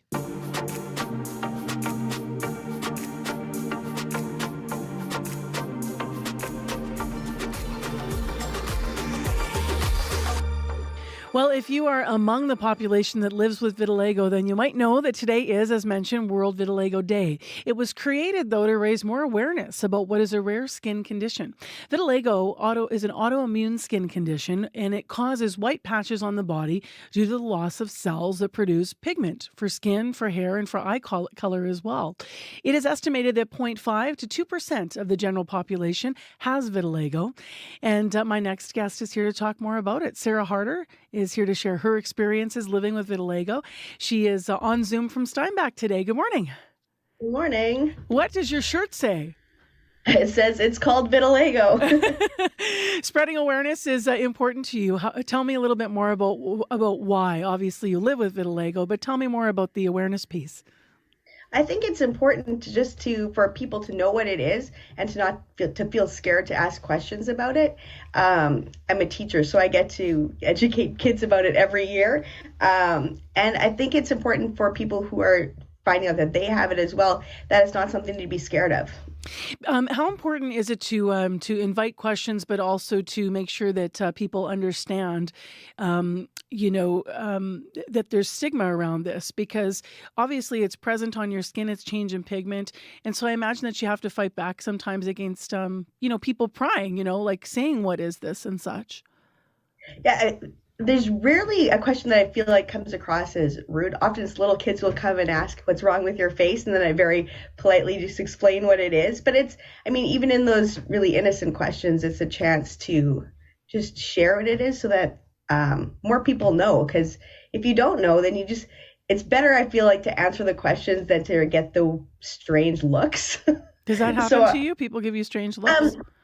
Very often. I feel like it happened more early on, or maybe I just noticed it more when I first had the spots, but now it's something I embraced, so it's a little bit of a joy I share. I love also the in 2024 especially. I'm just looking at, well, it didn't just start this year, but all the models that with Vitiligo now that are coming on scene to as you said, embrace it as beautiful, which it is. When did it start becoming prominent in your life, Vitiligo? It was around 2014 that I really took note of it, and I went to get like an official diagnosis from a dermatologist. And at first I was like covering up the spots on my face with makeup, which I hate. I'm not a makeup person, so that was it was a challenge to try to embrace that. And finally, I was just like, no, there's no point. This is part of who I am, and that was a first step. Once I could say, okay, I'm okay with this, I'm okay with who I am, I'm going to share that. How quickly, Sarah, does it progress? Is it different for every person? It is different for every person. I mean, I have spots on my arms, and those ones have been growing probably earlier than 2014. 2014 is when I noticed it more on my face. But my grandma, who just recently passed away, had vitiligo as well. And for most of my life, I knew her as just my white grandma, but hers, it was really, really quick. And mine, it feels like it's kind of hit a point, and I've actually had spots on my face that have disappeared over time as well. So it's not like once a spot is there, it's going to be there forever. They're always changing, and it's a little different for everyone. Is it genetic? I think so. I think there's a genetic component. I think there's different forms of vitiligo as well, but I'm pretty certain mine is genetic. I just thought I would ask because of the link to your grandmother there. And are there any other symptoms with vitiligo? We're talking about the physical presentation of this, but what else is involved with understanding it? I haven't noticed any other symptoms besides the physical for myself. So it's just just to be really careful when I'm in the sun, and that's it's just been a bit. What are the most common questions you get from people? The most common questions I get are about whether or not they burn, if there's how they spread, whether or not it's like what are those spots like. So there's a lot of questions about like how does that actually happen. So there's a little getting to explain that science part of it.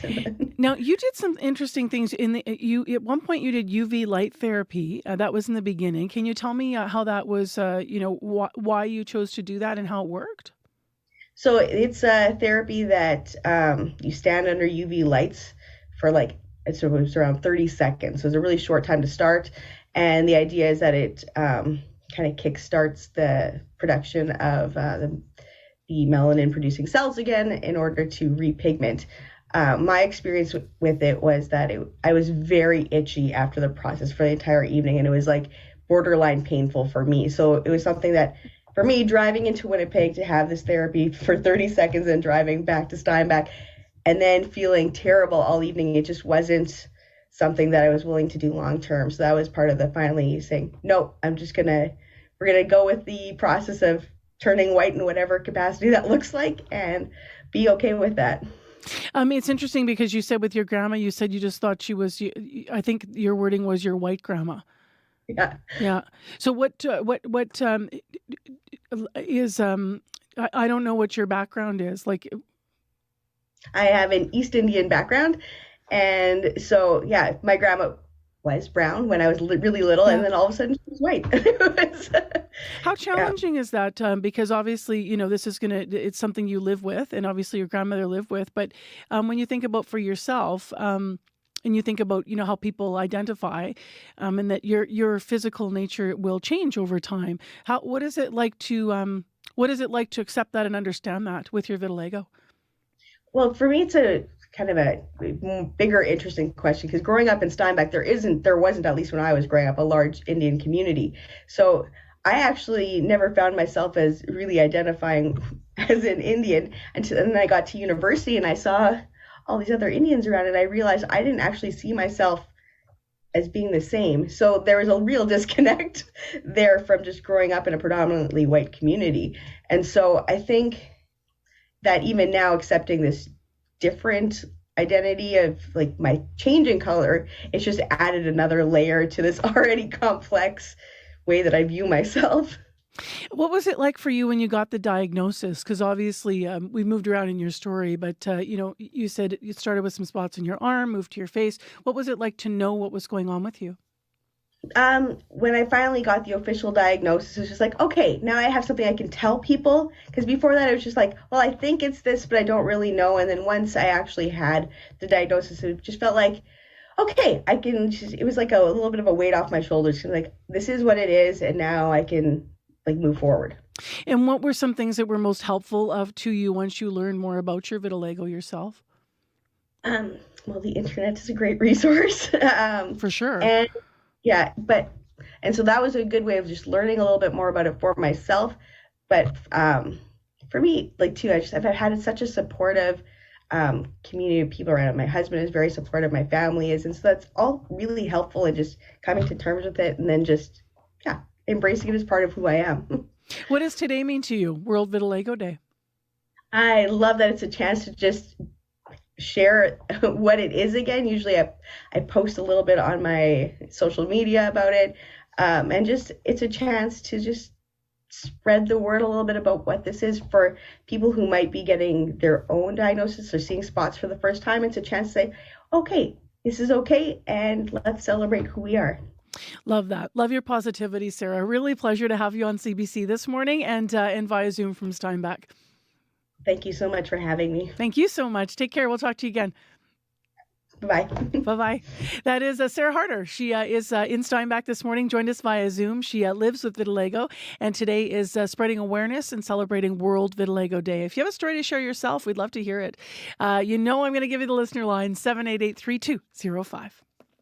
Are you ready to share your music with the world? CBC Music's Searchlight Contest is on, looking for Canada's next breakthrough musical act. This could be your time to shine. Enter an original song for a chance to launch your music career and win some great prizes, including an industry showcase, a distribution deal, and musical instruments. Get ready to take it to the next level. CBC Music Searchlight 2024. Enter now at cbc.ca/searchlight.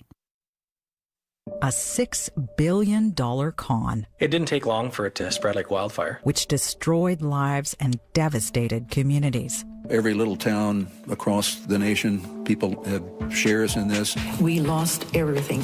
And to date, no one has been brought to justice. Somebody knows more than we know. The $6 billion gold scam. From the BBC World Service and CBC, wherever you get your podcasts. It is right now 7:24 a.m. I'm Marcy Marcusa. This is your morning show, Information Radio on CBC. It's 19 in Winnipeg. It's mainly sunny, and we have a high of 22. So some nice sunshine out there right now. Later, though, have an umbrella, have a jacket. You probably already have that regularly in Manitoba right now because it sure has been raining a lot, and we expect it could rain again today. We have a 60% chance of showers late this afternoon.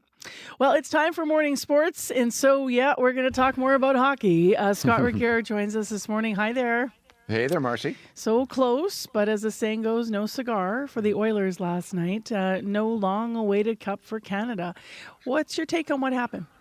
Well, in a one-goal loss in what was the final possible game of the season, Marcy, it was really a case of what went not quite right for the Oilers. For me, their biggest shortcoming last night was not finding ways to get the puck out of their own end more quickly.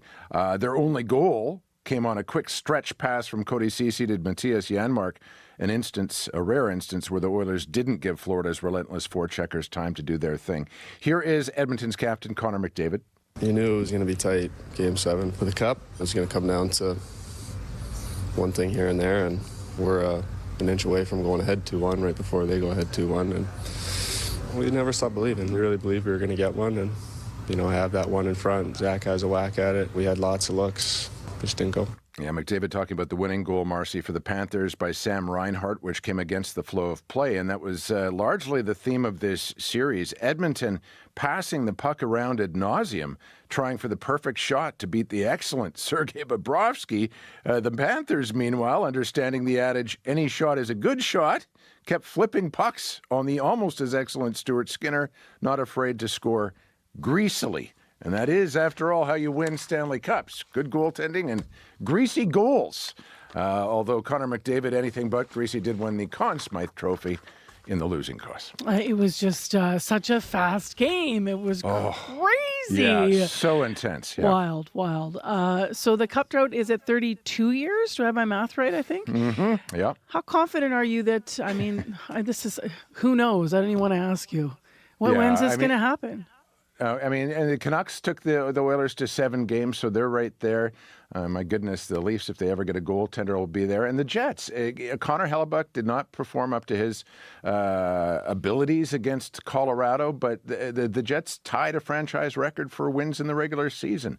And let's see what they can do under Scott Arniel. They're not that far away either, but it is this Edmonton team, Marcy, that I think will be Cup favorites for next year. How many times have we seen, including the Gretzky-led Oilers in the 80s who had to vanquish the Islanders, a team get really close and then go over the top the year to follow. But listen, let's tip our caps to the Panthers, a team with 12 Canadian players and a proud coach some Jets fans might remember.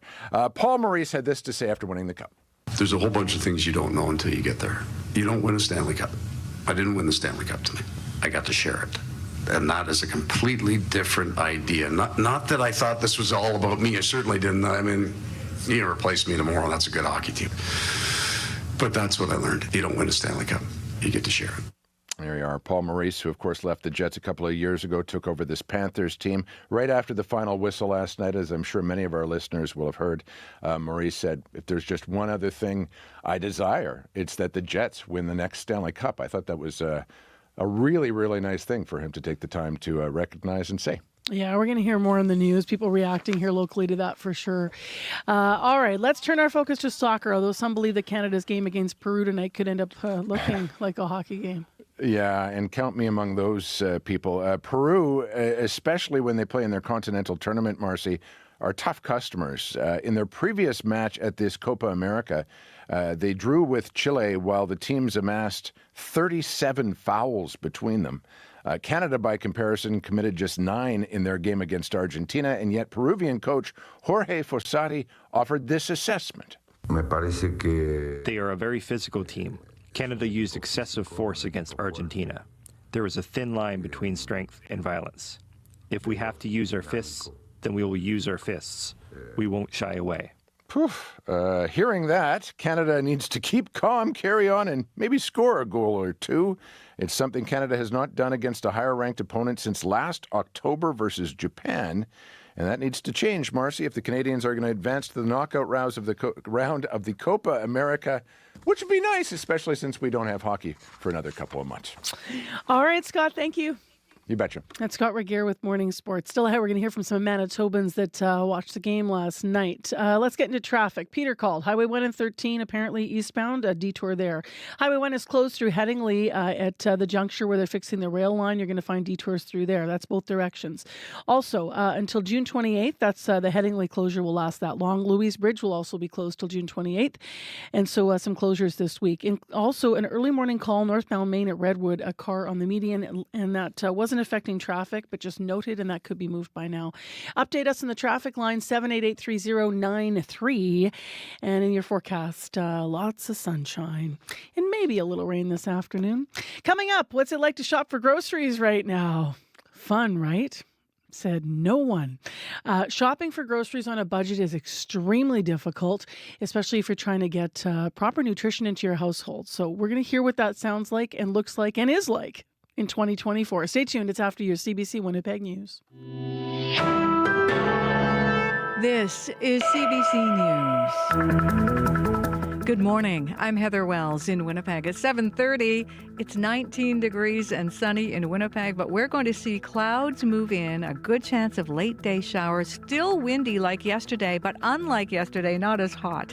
A high of only 22 this afternoon. Winnipeggers could pay a higher fee for waste pickup to help fund the start of the city's curbside compost pickup program. A new report says a new fee of $9 a year will go into effect in January if approved by council, even though the compost program itself isn't expected to start until at least 2030. Water and Waste Chair Councillor Brian Mays supports the fee increase. I don't mind now putting in the $9 fee. At least it gets us going on this project, because otherwise it seems like we're just approving, the concept over and over again and looking at a 6-year implementation time frame, which is long and troublingly long. Council had asked city staff to explore options for starting the compost program by 2026.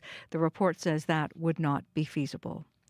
People in La Broquerie gathered at a local Catholic church last night to remember a woman killed by a train over the weekend.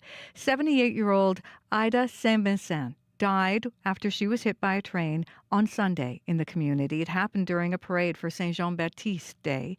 Claude Moquin is president of La Société Saint Jean-Baptiste in La Broquerie, and he says last night's church service was meant to celebrate the holiday, but organizers felt it was also important to pay their respects to the Saint Vincent family. They have often come to visit in the community, I would say probably 2, 3, 4, 5 times a year. They are very proud Franco-Manitobans and very proud of have a faith and very proud to be French Catholic Franco-Manitobans.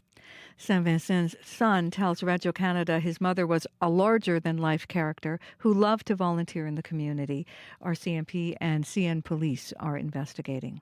Some Manitoba hunters are feeling uneasy after the province has delayed issuing some hunting licenses. Last week, the province delayed issuing moose and elk licenses.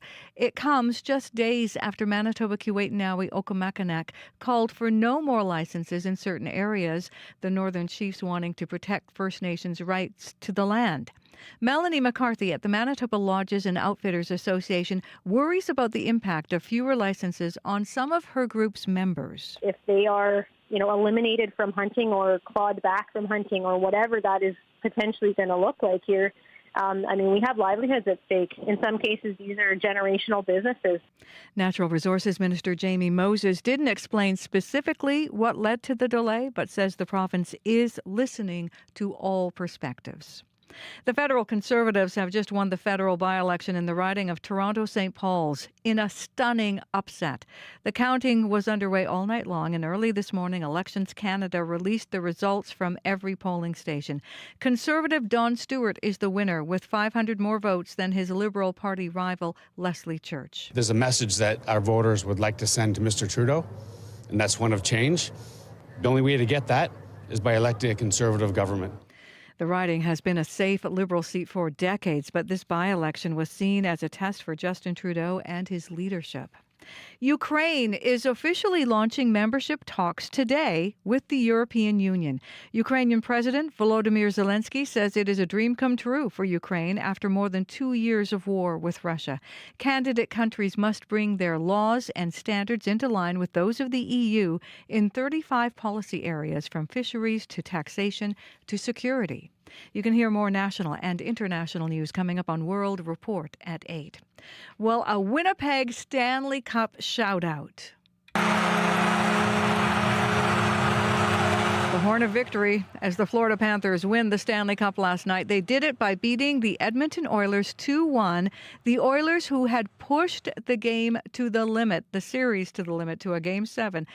Plenty of emotion last night. And Florida's championship-winning coach, a very hoarse-sounding Paul Maurice, thanked his family and then said this. If I could have one thing more, it'd be for the Winnipeg Jets to win the next Stanley Cup.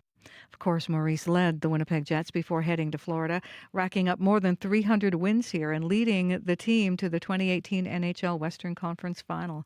You can read more about last night's game and reaction to it on our website. Just head to cbc.ca/Manitoba. Here's some reaction to it already, Heather. It's all over socials. It's everywhere. Yeah, someone writing in, Paul Maurice just said he hopes the Jets win the Stanley Cup moments after winning. I actually shed some tears, this Manitoban wrote. What a class act. Congratulations. Yeah, all kinds of people posting pictures from his time here and posting the video from last night. And I think a lot of people in the city kind of really, people using the word class act over and over. Yeah, seeing that everywhere. Yeah. It's great. Totally. All right. Thanks, Heather. You're welcome. It is 7:35 a.m. on 89.3. Well, hockey just ended. It's so crazy how late it goes in the season. But we do have a summer day forecast for you. Abby Adiyemi's in with our regional details. Good morning once again. 19 degrees under sunny skies. We're expecting this sunshine through the morning period, but the clouds will gather as we head into the afternoon period. And by late afternoon, there's a chance of scattered showers. So keep that umbrella handy if you have to. And we will see the breeze gentle from the northwest. We're reaching a high of 22 today. Heading west to Brandon, it is currently 14 degrees, mainly sunny for folks over there. We're looking for increasing cloudiness this afternoon, possibly leading to showers and even a thunderstorm. It will be a bit breezy with the winds from the west, and we'll see a high around 22 degrees. North in Thompson, it is cool at 6 degrees and cloudy at the moment. We'll see a mix of sun and clouds throughout the day, a slight chance of showers later. The winds will be light, bringing temperatures up to 18 degrees. Further north in Churchill, chilly at 6, partly cloudy at the moment. Expect a mix of sun and clouds with occasional sunny breaks and light breeze. Highs will reach around 10 with partly cloudy skies continuing into the evening period. Down in Dauphin, currently 16 degrees and sunny. We're expecting increasing cloudiness with a 60% chance of showers this afternoon, possibly accompanied by a thunderstorm. The high temperatures will reach about 20. Gimli is at 18 and sunny right now. For the Interlake region, anticipate sunny skies, and then some clouds will come in later with a slim chance of showers. Highs will peak at 21. Steinbach, you are enjoying clear and sunny skies at the moment. You are sitting at 17 degrees. The sunshine will continue through the morning, but expect some clouds to roll in this afternoon. There's a chance of showers later today with a risk of thunderstorm by late afternoon, and the winds will be shifting from the west to northwest. Temperatures will climb to 23. And finally, Morris, 16 degrees, heading to a high of 24. All right, thanks, Abby. You're welcome. That's the radio version of somebody waving the background of a TV shot right there. When you hear the traffic line ringing when you're on the air. Yeah. It just stopped, Corey Funko. And I'm always like, do I run and get him? I'm about to go on air. I don't know. So if that was you calling, call back once I'm done talking. There's a couple things to keep an eye out for. I mean, this has been an issue for a while now, but that closure on Highway 1 because of the railway construction, getting calls about that this morning. It's happening around Headingley, and it's closed both ways, right around Headingley. But if you're heading eastbound in particular on Highway 1, this is actually connected to that. You are forced to detour at Highway 13, just east of Portage. It takes you down to Highway 2, and then over. And got a call from Amanda who says it generally was fine, actually, that she noticed yesterday morning, but actually by the afternoon, it was really, really backed up. So she said about well over 3K or so of backups when you're kind of taking that 13 to Highway 2 way, because it's just everyone's going around there, including the Highway 2 crowd. So look out for that. That is going to be causing issues for folks in the coming days. It is expected to be done by June 28th. That is Friday. As well, done by June 28th. Also, that Louise Bridge construction as well, which is closed right now for the construction. But if you see something else going on, give me a call on the CBC commuter line. That number 204-788-3093. Composting. 23 2030, Yep. compost curbside. We just heard that in the news. It's going to mean higher fees, though, for waste collection and to go towards a program development. That means $9 a year potentially will go in. Well, actually, $9 a year, new report says, will go into effect in Winnipeg if it's approved by council. I just had to buy a second compost bin because mine first one was full in my backyard, and then over winter I kept composting, but I would just put it in buckets that froze. And then my neighbor was like, it's starting to get a little smelly back here, Corey. Because I just had a bunch of thawing buckets of compost. So I had to buy a second one. Now we're good to go. But So curbside compost, obviously something you're waiting for. yeah, I think it would make my backyard a little less smelly. So what are you thinking about this? The higher fee, but also curbside compost. And remember, it wouldn't be here until 2030. 788-3205 if you want to weigh in on that this morning. Well, next on the show, I don't know about you, but every time I see some fruit on sale at the grocery store, like you can hear me in the aisle cheering and stocking up. Like strawberries were $2.99 and I just about fainted. It is so expensive when you go grocery shopping now. Many of us have been feeling the pinch in our wallets. Now that includes the cost of filling up your pantry with anything, whether it's fruit, dry goods, everything just seems to be up. Grocery prices across the country have been on the rise over the last few years, but we thought we would do a check on how high they are in Winnipeg. Shanley Vidal, actually, our community reporter, went out last year and did this, and we sent her out again to find out how much grocery prices have gone up year over year. And she also found some good tips on how to shop for nutritious foods on a budget. The cost of filling up a grocery cart adds up. With prices rising over the past few years, shoppers may be wondering if there's any relief in sight. Kevin Schmidt is co-owner of Downtown Family Foods. He told me that prices this year have actually been somewhat better than previous years, but it'll still cost you. It's nice to see a little regression when it comes to that, but it's still unfortunate that there's no kind of like steady period where people can get used to things. Prices just slowly creep up here and there. Products that go on sale, their sale price is now higher than what it used to be, right? So last year something might have been $2.50 on sale. Now it's $3 on sale, right? We did some comparisons between this year's and last year's prices for a few items. Here's what we found across 6 grocery stores in Winnipeg.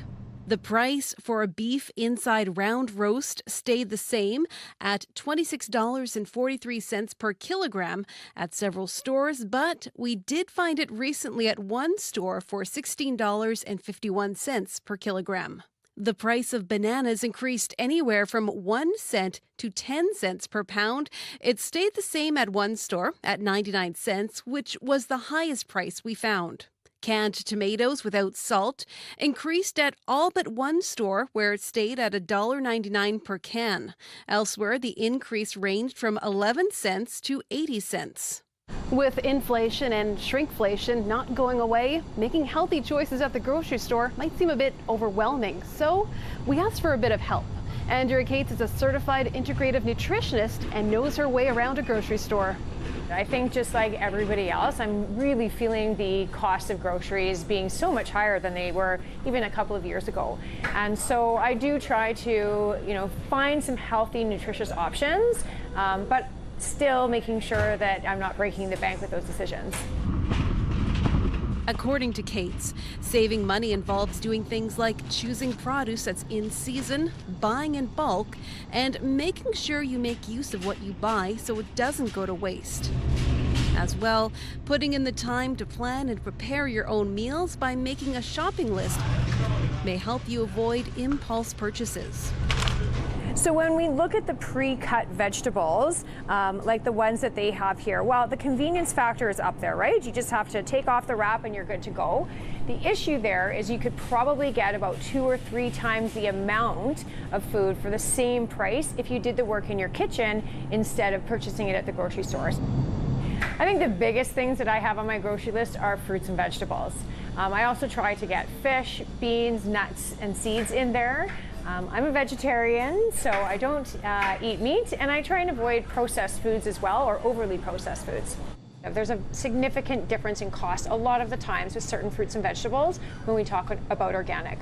So a good example here are organic bananas. So for $1.59 a pound, we have organic ones, and for 97 cents a pound, we have the regular ones. So what would I personally choose? When it comes to something with a thick peel, like a banana or an orange, I would opt for the non-organic option.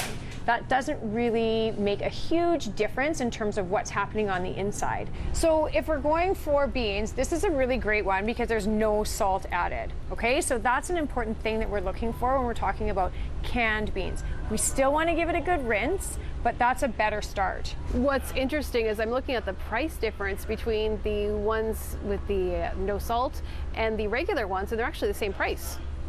They are. So usually from a nutrition perspective, when we talk about canned foods, it doesn't really make a big difference. Sometimes people like the salt because of the flavor, but often they're not really aware of how much sodium can be involved in that canning process. Dried beans are way cheaper than canned, though not as convenient.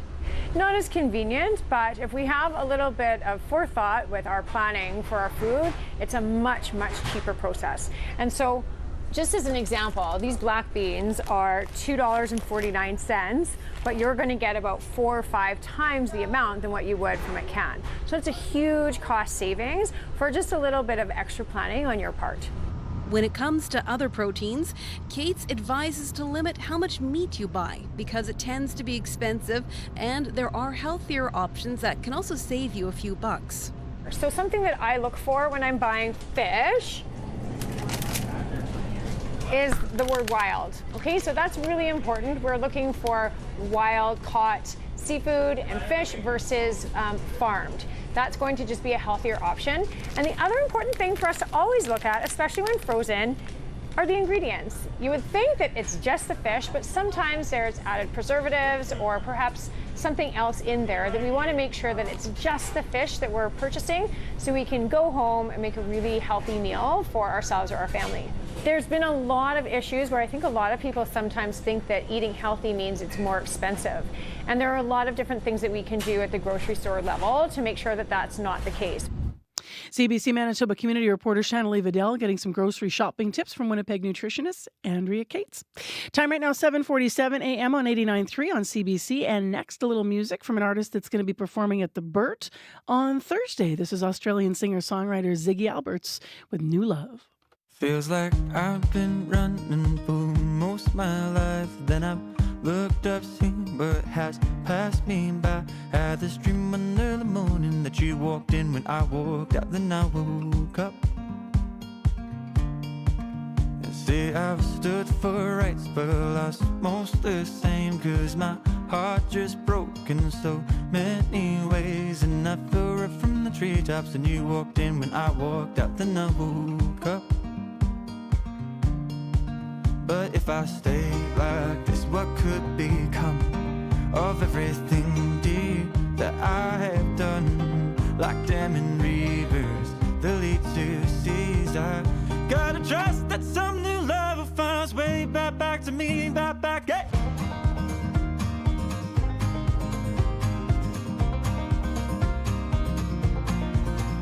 Feels like I'm still running through most of my days, but I know slow and steady I'm making change. Had this dream that there's one evening when I call it anger, God, it makes me smile.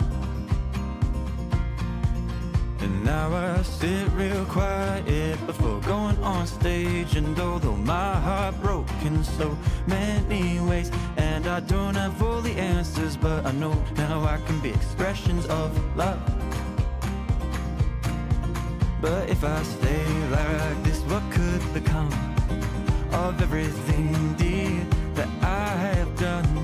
As sure as rivers that lead to seas, I gotta trust that some new love will find its way back to me, back, hey!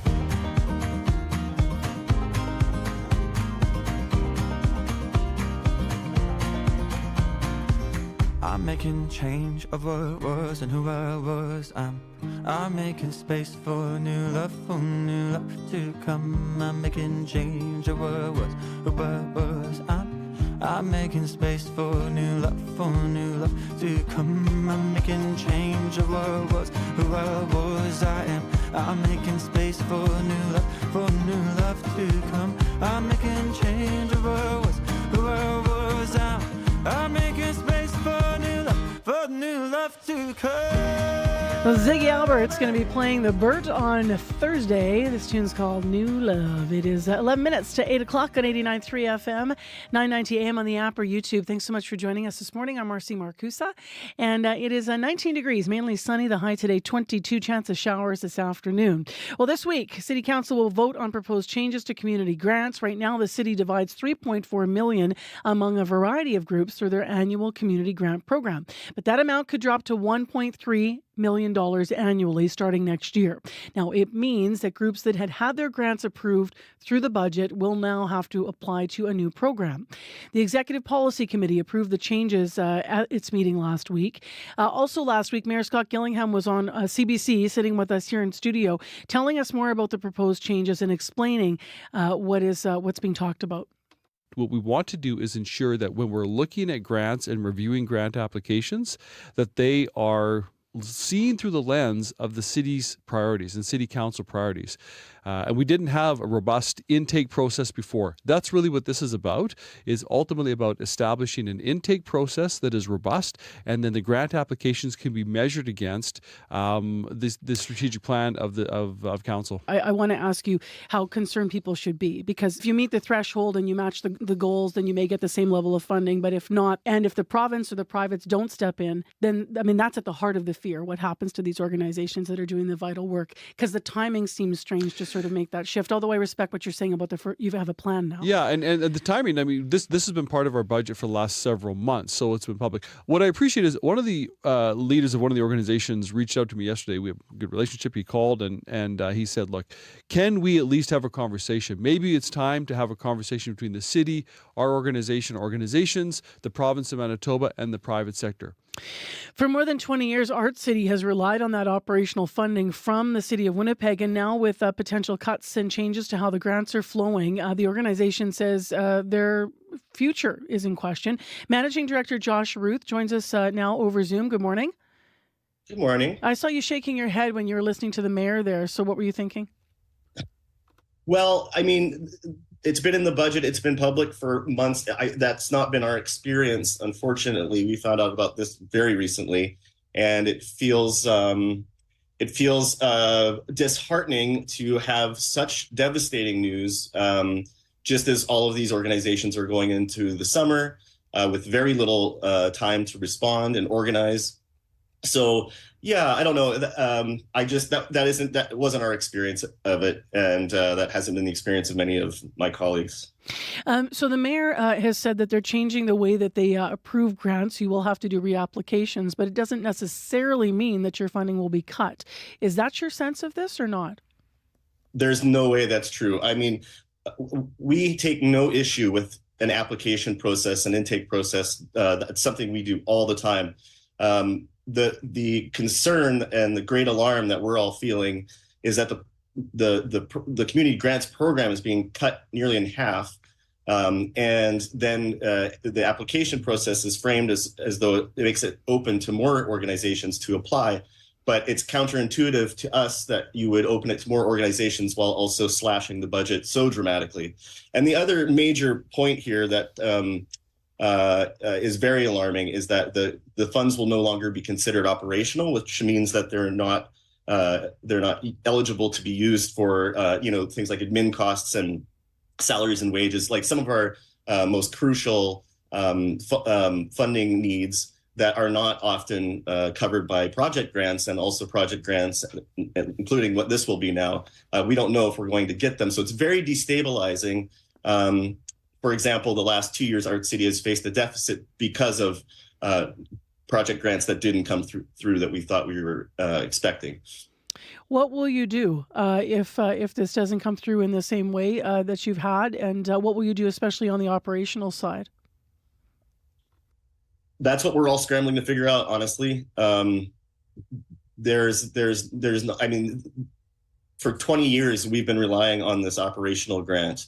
So it's caked into the fabric of our organization. It's how we've been able to do what we've done and create such an impact, not only in West Broadway and Rollins' district, but also in Councillor Dobson, Duncan, Gilroy, Sharma, and Wyatt. And we were already at a breaking point, having to close down 2 of our outreach site programs in Sister McNamara and at Plessis in Transcona, which was heartbreaking because the participants there have developed relationships with each other and with our staff and volunteers. And we're hearing that they really miss the programming and the healthy meals that we provide. So I don't know what we'll do. I don't have an easy answer to that one. We'll obviously have to up our fundraising efforts, but like we were already beyond our capacity before hearing this news. What's it like for you when you hear politically how this is playing out? Because the mayor also talked about the fact that the city is cash strapped in many ways, feels that it's gone outside of its jurisdiction to provide funding to some things, or pardon me, not funding. He was saying that they're now funding things like housing and things that would have otherwise been in provincial jurisdiction, but now they're getting involved in that. So it just was talking about the pressures on the city, and he's looking to the province to say that they should get more involved in helping. So it's sort of, you can ask the city for more funding and hope for this, but you can also look to the province for help. But as an organization, where do you sort of see the buck stopping, so to speak? Or do you not care as long as it flows? I can certainly appreciate the budget limitation concerns. I can certainly understand that there are a lot of hungry mouths to feed. But the fact is that we have a city that the crime rates have gone up. Everyone is concerned about it. These programs, if you look at the budget list, I mean, who's been being funded, these are people doing incredible work, preventative work. And they're people who aren't doing it to get rich. You know, they're people who care. They're doing frontline work. They're doing grunt work. They're doing a lot of work outside of their job description to care for the well-being of the people who access their programs. And this is stuff that transforms and saves lives. This is stuff that does prevent crime. And so a decision like this seems short-sighted and will cost the city more money in the short term and the long term, we believe. And in terms of the province stepping up, I mean, sure, but the city didn't sit down with the province or United Way, who are the only other 2 operational funders in the city, to see how they might be able to strategize around how this is going to affect operational organizations. So I think that I think that would have been due diligence at the very least. Tomorrow's the vote. How hopeful are you that this may not go through, and what are your plans for tomorrow? Where are you going to be when you learn about this? Well, we're going to try our best. We're mobilizing community members, staff and volunteers, just about anybody who, I mean, everybody loves Art City. And so we're hoping that people will come out to the rally on Thursday at 8:30 at City Hall, 8:30 in the morning, 510 Main. And we're going to have signs. We're going to have a playlist. We're going to try to make a little block party there. We want to always keep our messaging positive, but and hopeful. But I don't know. We're all very, very nervous, and I don't just speak for Art City. I mean, all of our colleagues and the other community organizations, many of whom have relied on this support for many years, and it would be a devastating outcome if the cuts go through. Josh, thank you very much for being with us this morning. Thank you for having me. Via Zoom, that's Josh Ruth, who's the managing director of Art City. It is 2 minutes to 8 o'clock. If you want to read more about this story, Cameron McLean reporting extensively online, our colleague, cbc.ca/Manitoba. Right now, speaking of news, let's go to Heather Wells for more headlines. Good morning.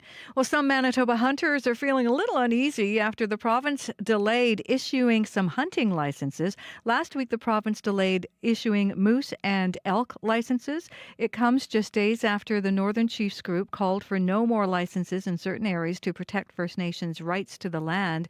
We'll hear from an outfitter and her concerns for businesses who are part of her group.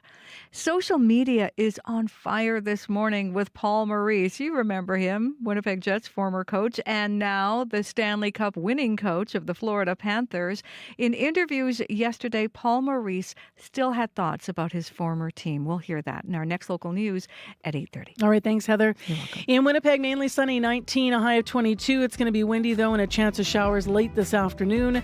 On the commute, Highway 1's closed through Headingley, both directions. They're doing rail crossing repairs. There's detours in place. Also, Louise Bridge closed as well for the rest of the week. Stay tuned. We're going to talk to some fans for hockey. Today on Q. I'm Talia Schlanger, sitting in for Tom Power. Jamie Fine broke into music as part of a duo, and things were going really well. She'll tell you why she walked away from the successful career she was building to go solo, and about her new EP. Q, this morning at 10:30 in Newfoundland, and on the CBC Listen app, or wherever you get your podcasts.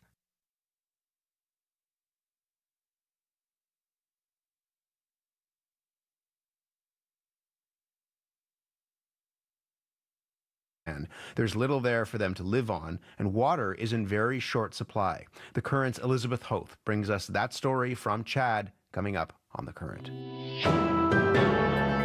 This is World Report. Good morning. I'm Marcia Young.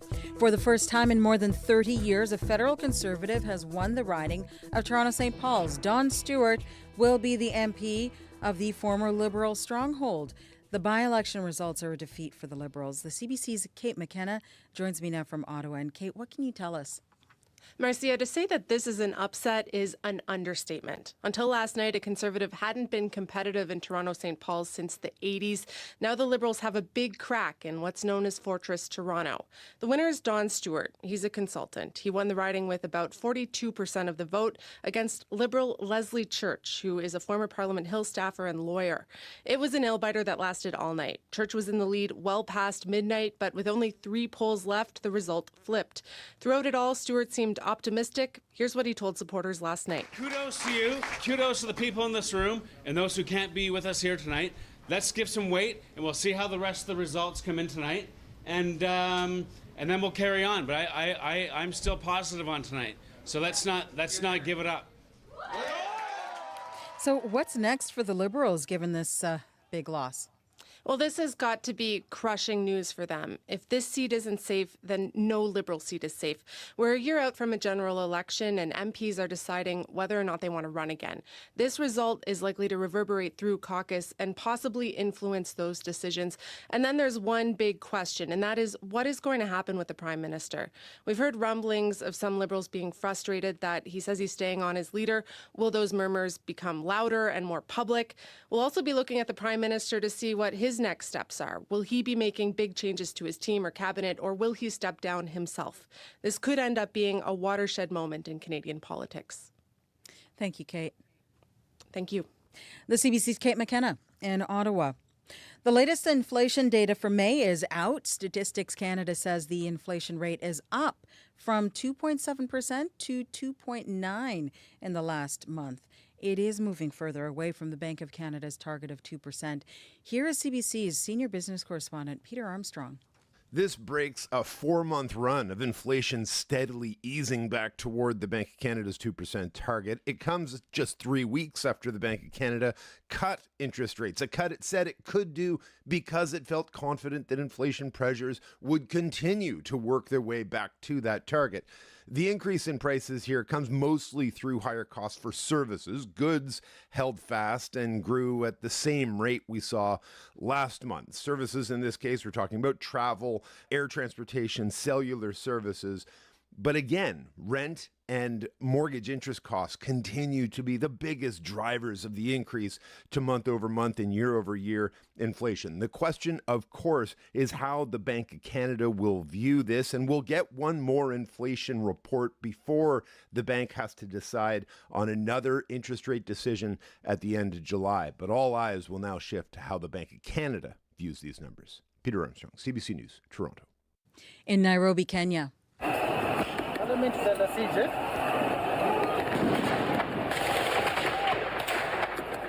More than 50 people have been shot outside the country's parliament. A paramedic says at least 10 people are dead.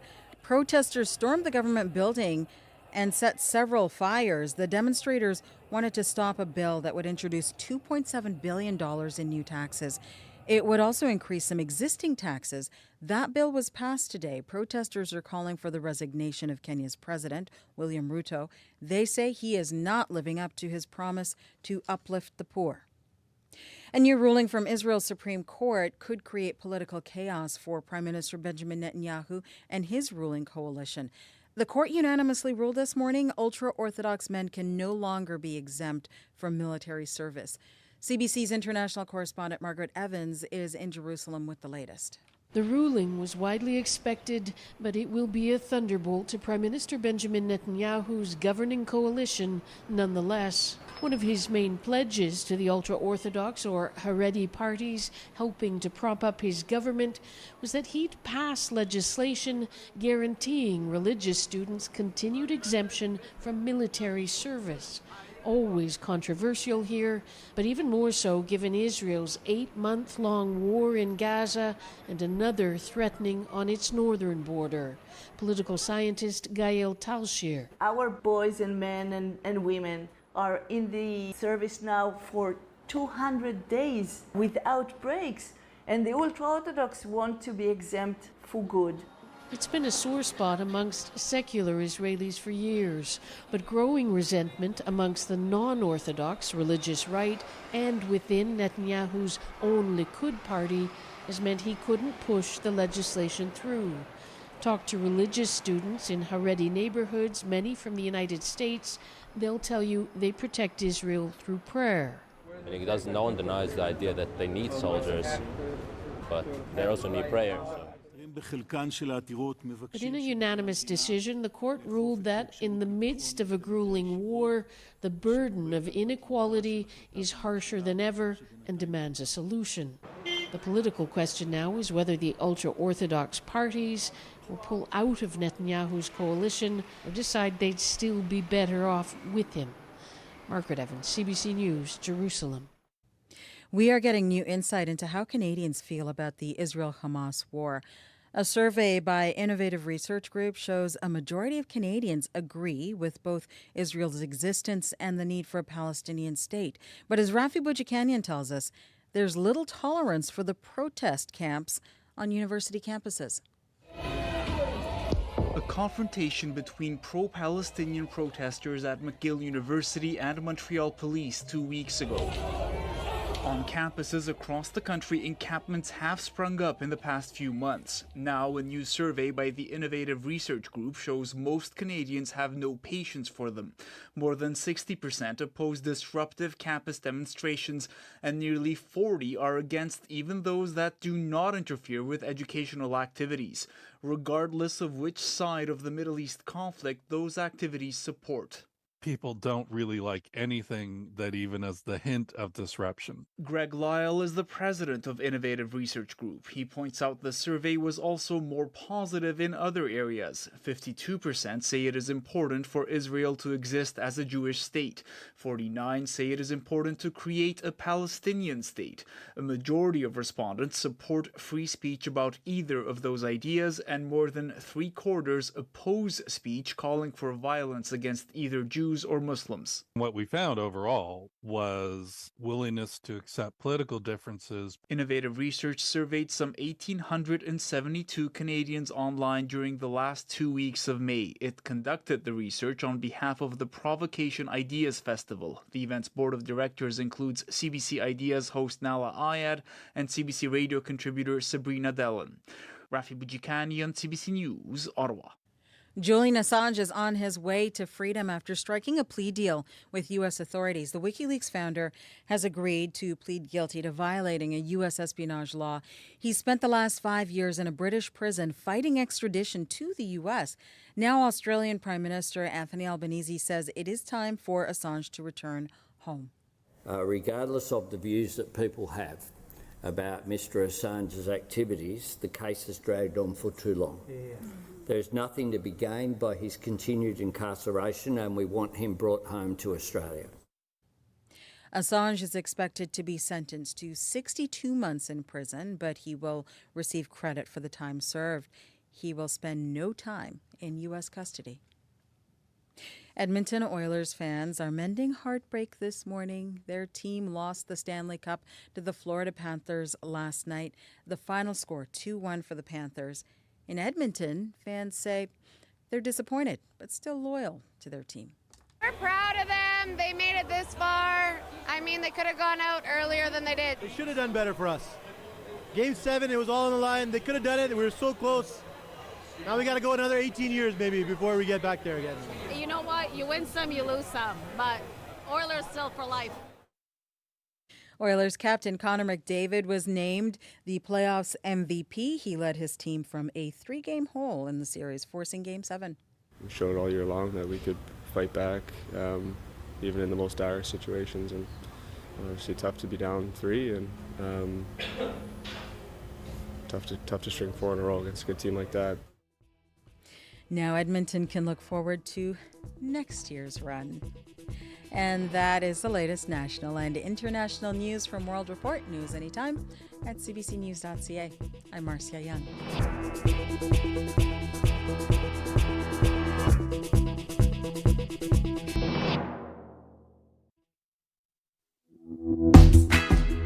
Good morning, Manitoba. I'm Marcy Marcusa, and this is Information Radio. Thanks for joining us. Whether you're on the radio, on 89.3 FM, 990 AM, on the app, or on YouTube. Well, this half hour on the show, we are going to talk hockey. A lot of people watching the Stanley Cup final last night. Game 7, just an incredible run for the Oilers. But it did come to an end as they lost to the Florida Panthers. We're going to talk to a fan here who is disappointed, but we are also going to be hearing more about Paul Maurice. He's all over social media. The Florida Panthers coach, of course, former coach of the Jets. People are just excited for him and celebrating with him. And a lot of Winnipeggers also had a moment last night when on the broadcast of right after the game and hoisting the cup and all the celebrations, he mentioned Winnipeg. So we're going to hear from him as well. Stay with us.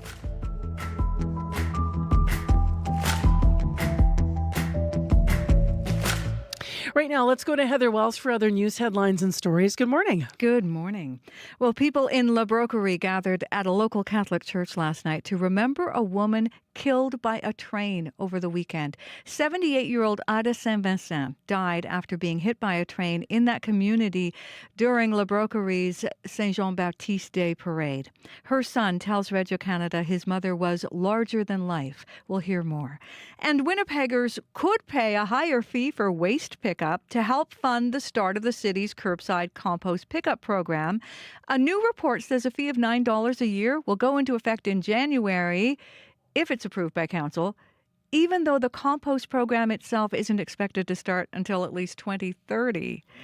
I'll be back with more Manitoba news at 8:30. All right. Thank you very much, Heather. You're welcome. We're getting calls about that, actually. Just the idea of $9 for compost starting next year and to pay for improved waste pickup. But also, calls and reactions to the fact of what Heather just said there, that our curbside wouldn't start till 2030. So 788-3205 if you want to weigh in as well. But we'll get a call on this half hour.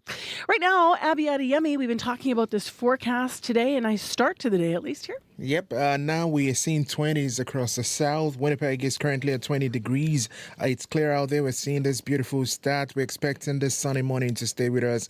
Then some clouds will crawl in during the afternoon period. There's a chance of scattered showers late in the afternoon also. And the wind will be light but breezy from the northwest. And the high for today, 22. Tonight, the sky will still stay partly cloudy. A chance of showers in the evening period, even after midnight. And then that breezy condition will become light and then calm into the evening period, then picking up slightly from the north later. We'll see the temps drop to 13, but right now Winnipeg, it is 20, clear, sunny, beautiful stats, increasing cloudiness later, a chance of showers in the afternoon, and the high again will be 22. All right, thanks, Abby. You're welcome. So, Corey Funk, the commute, what's going on now? Yeah, I got a couple of calls about really slow traffic on River Avenue. There's actually some new construction going on there. It started just yesterday. It's expected to last until September 6th, and it's actually got the westbound curb lane and middle lane closed. And I heard from Ken that it's actually backing up pretty much all the way onto Main Street because of that construction, kind of that little turnoff on Stradbrook that you kind of take before you get to River. It's kind of clogged that up and actually all the way southbound Main Street. I hate that. Yeah. That is one of my corners in the city that because you either, if you go around to the left, you kind of have to jockey for lanes, and if you go to the right, it can get jammed up really quick. quick. Yeah, so as soon as you get onto River coming from Main Street there, it's real slow going. And sadly, it looks like, according to the city's website here, it's expected to last until September. So you're in for a bit of a slow drive if you are going down River. You might want to avoid that, find another way. Other than that, there's that construction that I know for a lot of folks has been an issue on number 1, heading eastbound and westbound right outside of Headingley there. Big detour, especially if you're going eastbound, when you have to take Highway 13, go down to number 2, and then around there. It's causing some issues for folks, big backups along that highway there. And as well, Louise Bridge closed until the 28th. So only a few more days here. But if you see something else going on out there, thanks for the call so far. Give me a call, 204-788-3093.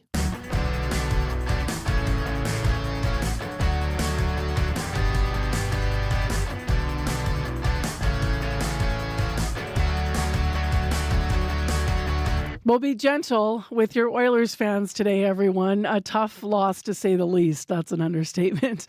Across the country, a lot of Canadians will be feeling the loss as well, because it's been years since we hoisted the Stanley Cup here, but didn't happen.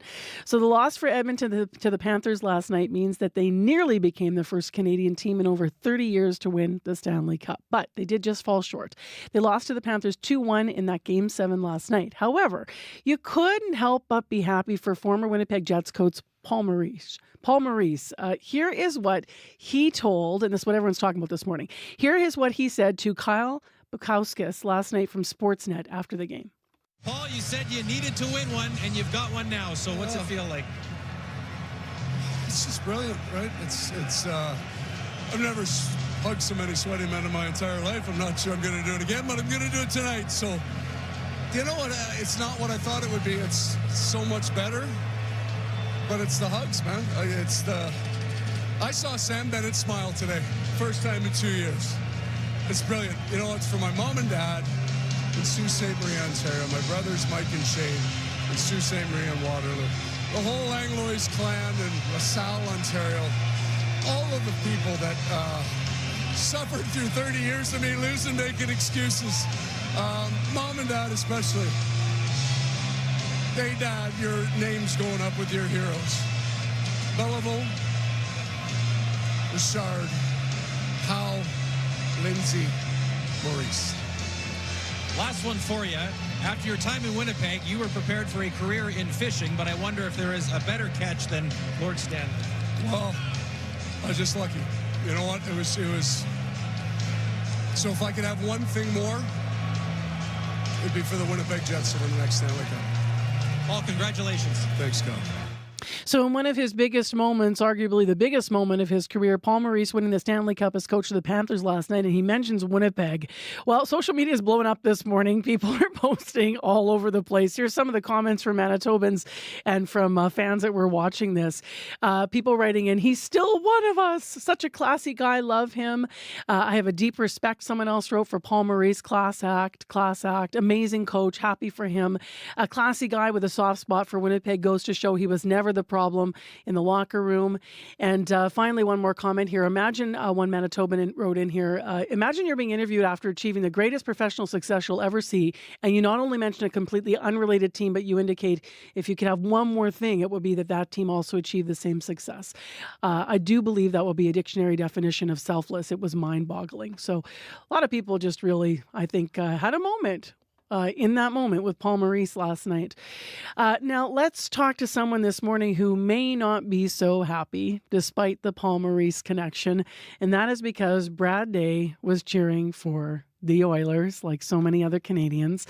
And Brad is up early after watching the game. He's in Deloraine, Manitoba. Hi, Brad. Good morning. Who'd you watch the game with? Was it just you, or did you have a big party?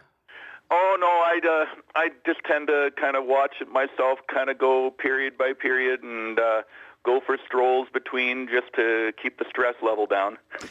So how many strolls did you take? What was last night like for you? Oh, just a couple. You know, we're still spraying out here in Deloraine on our crops, so I'd go out and I'd stir a tank, and then I'd come back in and, you know, think about things and then get to the next period. Well, what do you think of last night overall? I mean, some of the analysts this morning have been saying, like, you can't call it a bad game. It was an amazing game, but it was just so tough to win. What was your sense of it? Well, you know, there has been a lot of commentary about the success that the Oilers have had with their great offensive abilities, and they played very well defensively last night. But, you know, at the end of the day, the Florida Panthers were known for being a good defensive team, and I think defense wins championships, and that was never more apparent than what we saw last night. A few breaks here or there, but you got to work for your breaks, and you got to work for your power play opportunities, and they were the better team last night. You know, I don't know if they're the better team overall, because, of course, I am an Oiler fan, so I'm going to say that. But, congratulations to them, and hopefully we get another opportunity. Why are you an Oilers fan? Have been since about 1979, back when the merger happened between the WHA and the National Hockey League, and I'm a child of the 80s, and through the Gretzky and Messier years, and through all the ups and downs, the decade of darkness, and the opportunities in 2006 that fell short, and all through the drafting of Connor McDavid and the great players that have come and gone through the years. So I tried and true, right? Been there a long time and have been enjoying Oiler hockey forever. Is your second team the Jets, or are you one of these fans that's like, no, I'm a fan of this team, I don't have a second team? Well, there's a local farmer nearby here who is a big Jet fan, and I often say to him, I say, if I couldn't be an Oiler fan, I'd be a Jet fan. And because, there is a lot of Jet support out here in southwestern Manitoba. And while it really stings, yes, I am happy for the Jet connection, especially for the coach. He's a good guy, and it's fantastic for him to see that degree of professional success. And I guess we'll just leave it at that. Yeah, right. All right. Well, Canada's in next year country with trying to win a cup. Thanks for your time this morning, Brad. Appreciate it. Thank you for having me on. That's Brad Day, Oilers fan, like so many, disappointed across the country. Brad is from Deloraine, Manitoba. That's where we reached him. Hi, I'm Paul Havershrud, host of The Cost of Living, a national business show that looks at everything the world of money touches, which, admittedly, is a lot of stuff. The Cost of Living. Go beyond the facts and figures and discover the compelling business stories that affect the day-to-day lives of Canadians right across the country. Economics, business, and you. The Cost of Living with host Paul Havershrud. Available now on CBC Listen. Well, speaking of the cost of living, you might have heard in the news that a new fee of $9 a year will go into effect next year if approved by council. They're looking at curbside compost, waste pickup. We'll hear more in the news. But you're already reacting to this on the listener line. Hi, my name is Lisa Backstead. I've been against this composting issue ever since I heard about it. I have, all by myself, I have eggshells and maybe some orange or banana peels. My neighbor has 2 composts. I throw it into his. They use it for their garden. I don't believe in charging someone $9 when that doesn't even happen until 5 years from now. You charge it when it actually does happen. But again, I don't have waste in food or things that they are planning on doing this for. I am 100% against this idea. And there's probably a lot of other seniors and people like me that don't need it. Thank you. All right, well, weigh in if you're in that camp or whether or not you are wanting curbside composting, how it would affect your life and what you're thinking about paying for it. 788-3205 is where you can reach us, just like that caller did. It is 8:23 a.m. and still ahead in this half hour, we're going to find out, speaking of calls, what the call-in conversation is all about on Radio Noon today. But right now, I want to draw your attention to something that is just out officially, and we've been hearing about this for a number of weeks. It's the new Celine Dion documentary. It was released today. It's called I Am Celine Dion. The Canadian artist shares her personal struggles with the neurological illness that she was diagnosed with in 2022. And the team at CBC Music, along with this, is paying tribute to Dion with her list of 50 best songs. And this one is number 8.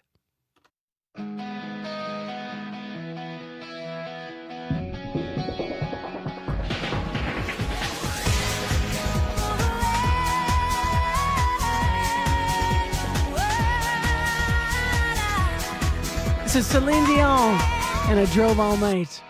I had to escape. The city was sticky and cool. Maybe I should have called you first, but I was dying to get to you. I was dreaming while I drove the long street road ahead. Yeah. Could taste your sweet kisses, your arms open wide. This fever for you was just burning me up inside.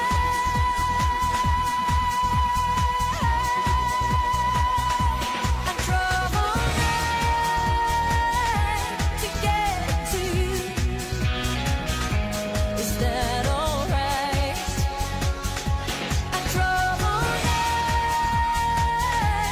crept in your room, woke you from your sleep to make love to you. Is that alright? I drove all night.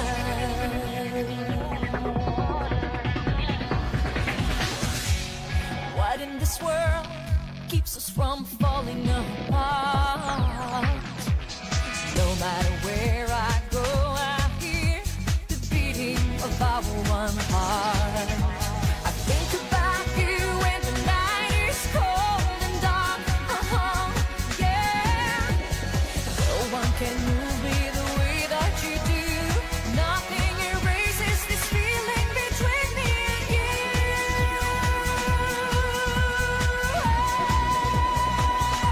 I drove all night. Are you singing along? I actually really like this song. This is the dance mix too, I think. I drove all night, Celine Dion. The song's number 8 on the CBC Music's list of Dion's 50 best songs, and coincides with the documentary coming out with her being officially released today. You can check it all out at cbcmusic.ca. Well, while we're talking about things that are being released today, or the things you can hear or watch on CBC that we want to highlight, let's talk about Unreserved. CBC's Unreserved celebrating the 10th anniversary with a special episode. It was recorded live at the Park Theatre here in Winnipeg just a few weeks back. So it's full of music, stories, and a whole lot of laughs. You're going to hear comedian Sherry McKay bringing out the belly laughs. Here we have a clip. We have McKay telling host Rosanna Deerchild about her love of comedy and how it came from spending time with family. My aunties and my uncles, growing up, we grew up poor. So a lot of times they would literally do stand-up. So it wasn't so much stand-up as glorified storytelling, but they would always tell the same stories and they were always funny. And it didn't matter how many times I heard the same story and over and over again. It would be like, Uncle, tell that story again, tell it for my friends. And so they would literally get up and perform these funny stories that were all derived from truth and experience, right? And so that's what I do, is I talk a lot about my own experiences. Yeah. I remember that, going back to the res, and then an uncle would tell a story, and then the next uncle would add on to that story, and then the cousin would add to that. And then by the time that they finished telling that particular hunting story, the moose's antlers are big. Yeah. Why do you think humor shows up so much in our storytelling as Indigenous people? I think it probably started with dealing with some traumas and maybe not making light of a situation, but just making it real and normalizing it for a lot of our people. Because sometimes we think we're so alone in certain things that when you talk about those things, a lot of times people are going to relate and they're going to have their own stories. And then that's when you get the big antlers, that's when people are adding on to stuff, and then you don't feel so alone. And I feel like it's definitely, come from trauma. Plus, we're just real funny people. Mm-hmm, yeah. Mm-hmm. We're not stoic and crying all the time. No, just that one time. Just that one time. So that is Sherry McKay. She's an Anishinaabe from Treaty 1 territory, comedian, writer, and social media content creator. So this week, Unreserved will bring the laughs in celebration of their 10th anniversary special show. Maybe you were there, recorded live at the Park Theatre in Winnipeg a few weeks back. And that was a portion of what you'll hear on the show.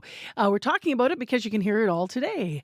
So the show airs at 1 o'clock on CBC Radio 1, or of course you can listen anytime on that CBC Listen app. I'm Marcy Marcusa. This is Information Nation Radio, and you're on 89.3 FM, 990 AM on the app maybe, or on YouTube this morning. 20 degrees in the city, and we've got some nice sunshine downtown. Our high today is 22. This afternoon, a 60% chance we'll see some showers, and winds will be northwest 30, gusting to 50, but the sunshine will stay with us before that moves in. Cloudy into tonight, though, and also a chance of showers this evening, and gusty winds, a low 13, so it's not changing much the forecast from late this afternoon to overnight. And then we should have some clearing into tomorrow and a high once again of 22. So not as hot as yesterday, which was just really sticky and quite warm. Well, the Radio Noon call-in has been set. The conversation that you can call into is this afternoon between 12:30 and 1 with host Janet Stewart. And today, Team Canada is playing at Copa America. What is going on with soccer popularity in your life?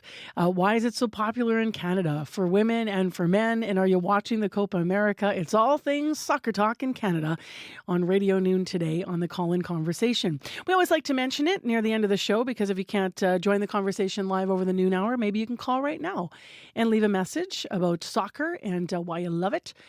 In Canada, 788-3797 is the Radio Noon listener line. Your CBC Winnipeg News is next. This is CBC News. Good morning. I'm Heather Wells in Winnipeg. At 8:30, it is beautiful. 20 degrees under the sun. 22 for a coolish kind of high. Yesterday above normal. Today slightly cooler than normal. And there is, as Marcy mentioned, a good chance of late day showers. Winnipeg households could pay a higher fee for waste pickup starting in January. The city is proposing a $9 annual fee to help pay for green carts and kitchen pails, but curbside compost pickup isn't expected to start until at least 2030.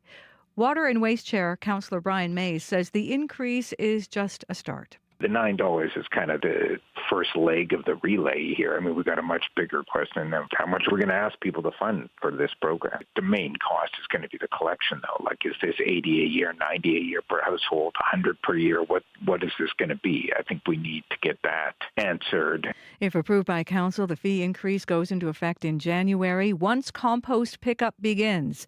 The city will consider switching garbage collections to just once every 2 weeks. People in La Broquerie gathered in a local Catholic church last night, remembering a woman killed by a train over the weekend.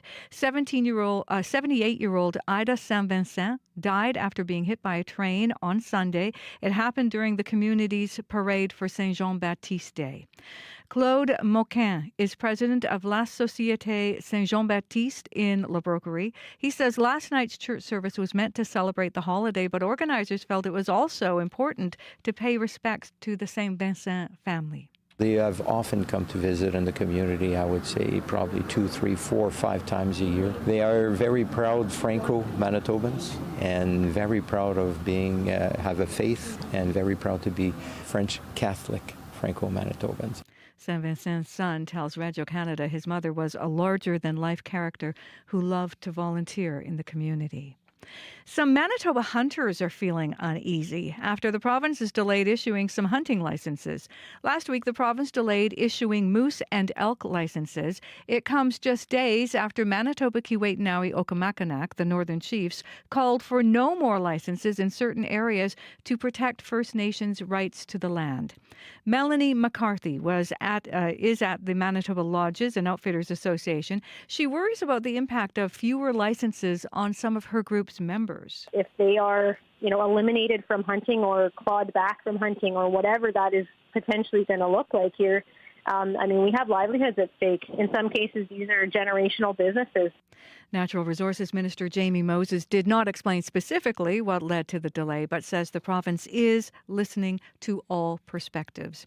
Well, Canada's inflation rate was on the rise last month. It moved up to 2.9% from 2.7% in April. Most analysts agree after months of steady decreases, this is a surprise. It comes after the Bank of Canada cut its benchmark interest interest rate by 1/4 percentage point earlier this month. Today's inflation update will be a factor for the central bank as it considers another possible rate cut at the end of the month.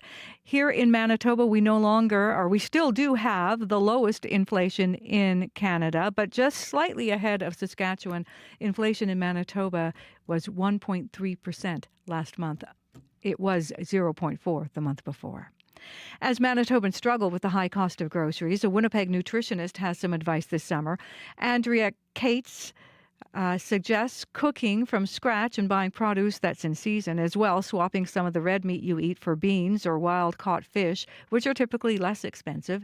And while you might think buying in bulk is cheaper, the average Canadian household throws out about 175 pounds of food every year. So our number one thing should be stop throwing away our food. So that simple thing is just really about making sure that we're buying the quantities that ourselves or our family need, storing things properly, and actually using the food that we buy. According to some Winnipeg grocers, the price of bananas increased from 1 cent to 10 cents a pound since last year. Canned tomatoes also went up 80 cents in some supermarkets. Well, a Stanley Cup shout out for Winnipeg. The Florida Panthers won the Stanley Cup last night, beating the Oilers. And on his winning night, Florida's championship winning coach, a hoarse-sounding Paul Maurice, thanked his family and then said this. If I could have one thing more, it'd be for the Winnipeg Jets to win the next Stanley Cup. Of course, Maurice did lead the Winnipeg Jets before heading to Florida. While he was here, he racked up more than 300 wins, leading the Jets to the 2018 NHL Western Conference Final. You can find more on the big game last night and reaction to it, as well as other national and international news. Just head to our website, cbc.ca/Manitoba. All right. Thank you, Heather. You're welcome. Well, just an alert here that there will be tower work in Brandon today from 9 a.m. So starting shortly here, 9 a.m. to 7 p.m. CBC Radio 1 and CBC Music will be affected. The signal could be disrupted. Just a reminder, though, you can tune in anytime on our website via the CBC Listen app or on the CBC News app. So note that if your signal is disrupted, lots of ways to find us and listen.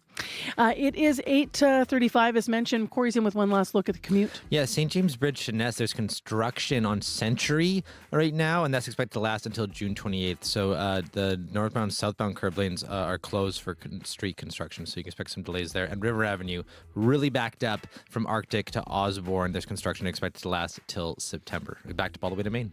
Abby, we're doing the end of the show moves. I don't know why. Me and Abby always do this at the end of the show. It's like, all right, it's the end of the show. We got to get our moves up on YouTube tomorrow. Yep. What do you know about weather? Sunny and 20 right now. We're going to see clouds moving later in the day. Late, a chance of late day showers. Still windy like yesterday, but unlike yesterday, won't be feeling that heat.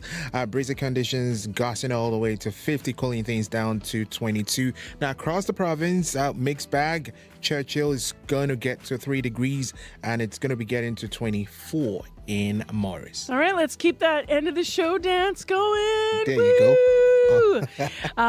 It is the end of the show. Thanks for tuning in this morning, everybody. We'll finish up with our chair dancing, and big thank yous to the whole team that worked on putting the show together, as well as to our live team and to you for listening. Take care, be well.